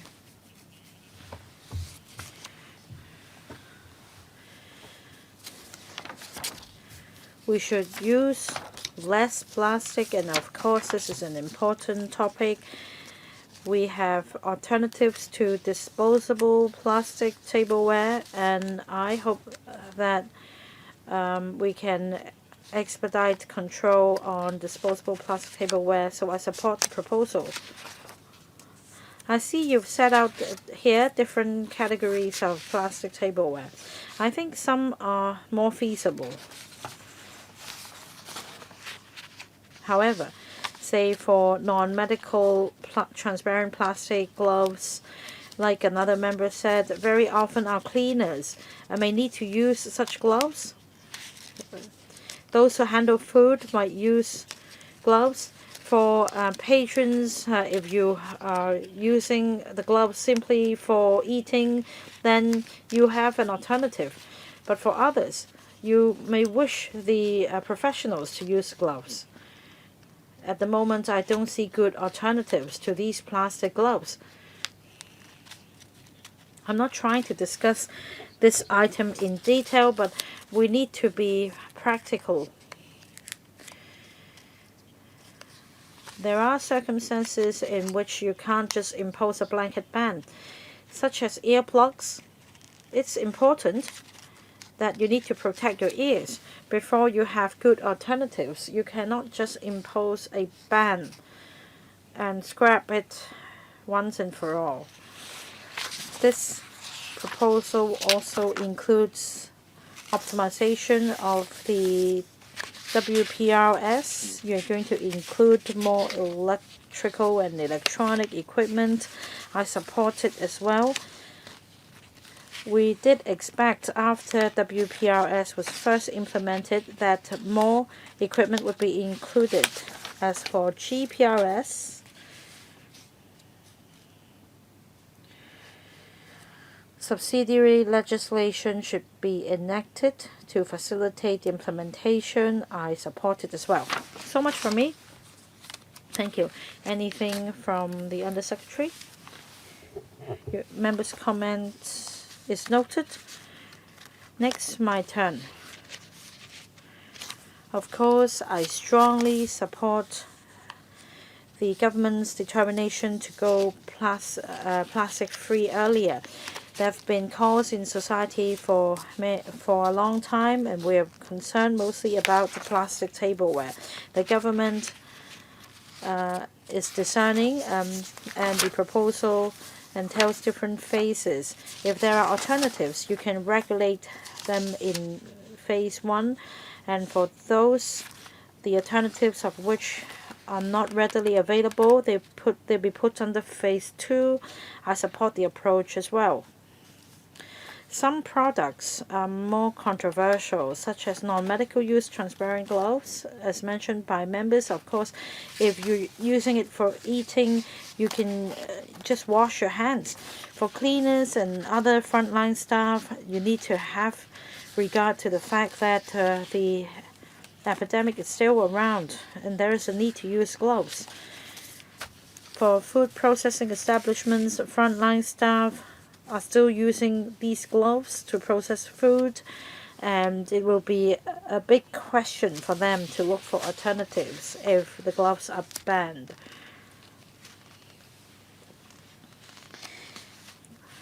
Fluorescent sticks, of course, is difficult. It creates pollution and it's difficult to recycle them, so they should be banned. But some say that such fluorescent sticks may have its emergency use, say for hikers and for divers, because they are bright and they can last for a long time. I have a diving instructor's license. Instead of using fluorescent sticks, I have an electronic device that could allow for a longer time of illumination, and it's brighter. But of course, I'm not an expert in this area, whether it's actually brighter, whether it lasts longer or not. When it comes to people's safety, you should really give it a thought and mount publicity as quickly as possible, because you need to provide an alternative if fluorescent sticks are banned and people cannot use them to guarantee safety. As for oxo-degradable plastic products, we're concerned about microplastics. Of course, the products should be banned as quickly as possible. If you don't ban the import of the products, if you only ban the sale, distribution, and manufacturing of it, then it will be a pain in the neck later to trace the source. So perhaps you should consider banning the import of the products as well, because another amendment exercise will take time and steps to go through. We're concerned about penalty and enforcement. After the bill has been passed, you need to impose sufficient deterrence. There should be a regular review. The review should not take place 10 years later. You need to have medium and long-term goals and targets, by how much they should be cut down, and if all can be done, we'll be able to make improvements. For some plastic products, couplets, etc., it's really difficult to find alternatives. I hope you'll come back and report to us as quickly as possible how you can address the issue of overpackaging. I understand that there is general support from members. Let's see if Undersecretary has any response. Thank you for all the comments. Members talked about plastic gloves, earplugs, fluorescent sticks. Some come under phase 2. So they'll be regulated. For fluorescent sticks, we'll go back and give it a thought and further discuss with members. I thank members for the reminder. Apart from imposing penalties, it's important to take enforcement action, such as plastic shopping bag levy scheme. We took enforcement action as well. So after the bill has been passed, we will be mindful of the enforcement and publicity, public education aspects, so that we take a multi-pronged approach to tackle the problem. Right, publicity and public education are both important. Dr. Junius Ho has just pressed a button. I extended the meeting to 4:45, but if there is no objection, I'll allow Dr. Ho to give it a go as well. Thank you, Chair. I strongly support the government's initiative to go plastic free. I think the same principle of plastic shopping bags levy scheme applies. It's inevitable that we implement this initiative, but then we should go further to ensure deterrence. We should increase the charge from $1 to $2. But on the other hand, there is objection. Some say that at the end of the day, the retailers would benefit. They would pocket the charge. So at the end of the day, it's about the shift of mindset. And whether people would think green. Otherwise, despite all the effort to go green, there are always people who would just neglect the effort. Coming back to my point, we need to go plastic free, and we need to ponder on questions like the definition of disposable products, single-use products. Now, apart from imposing penalty, can you implement a reward scheme, carrot and stick? Say you take a day-to-day approach. If I buy a lunchbox,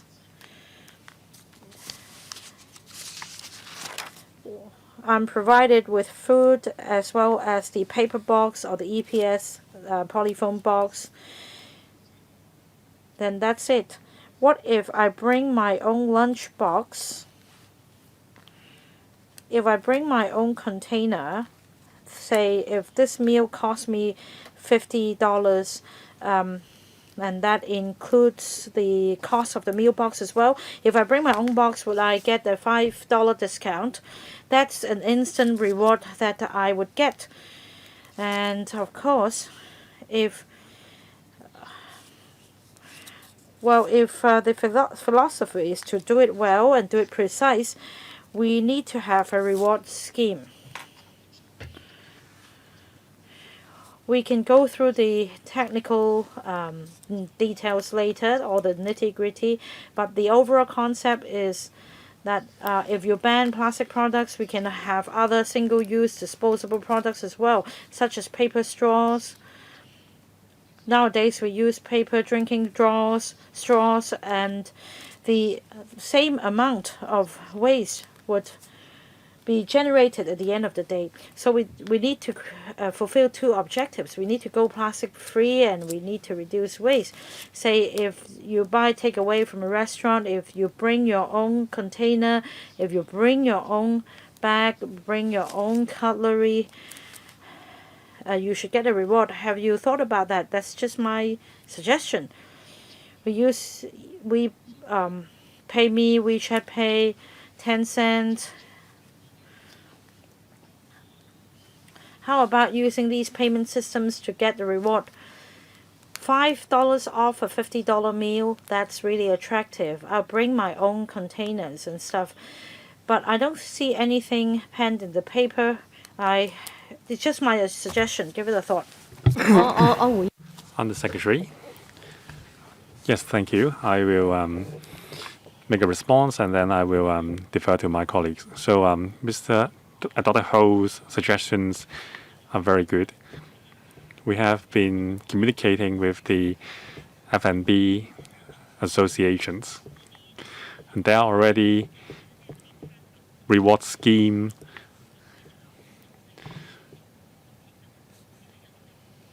and customers would be rewarded with reusable chopsticks and meal boxes. So the next time they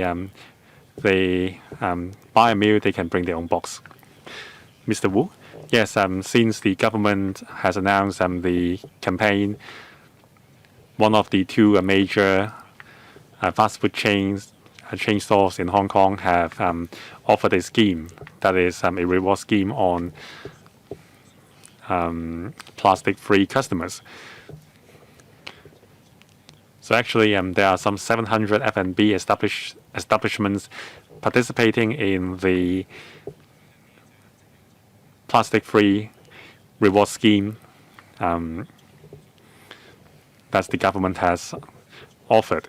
So riding on Dr. Ho's suggestions, we will explore how we can enhance the reward side of things. Thank you. So this is a legislative proposal. Members, the administration's legislative timetable is to introduce the bill at the beginning of year 2023. If there are no objections, we will support the government's legislative timetable. AOB, if there is no AOB, the meeting is adjourned. Thank you.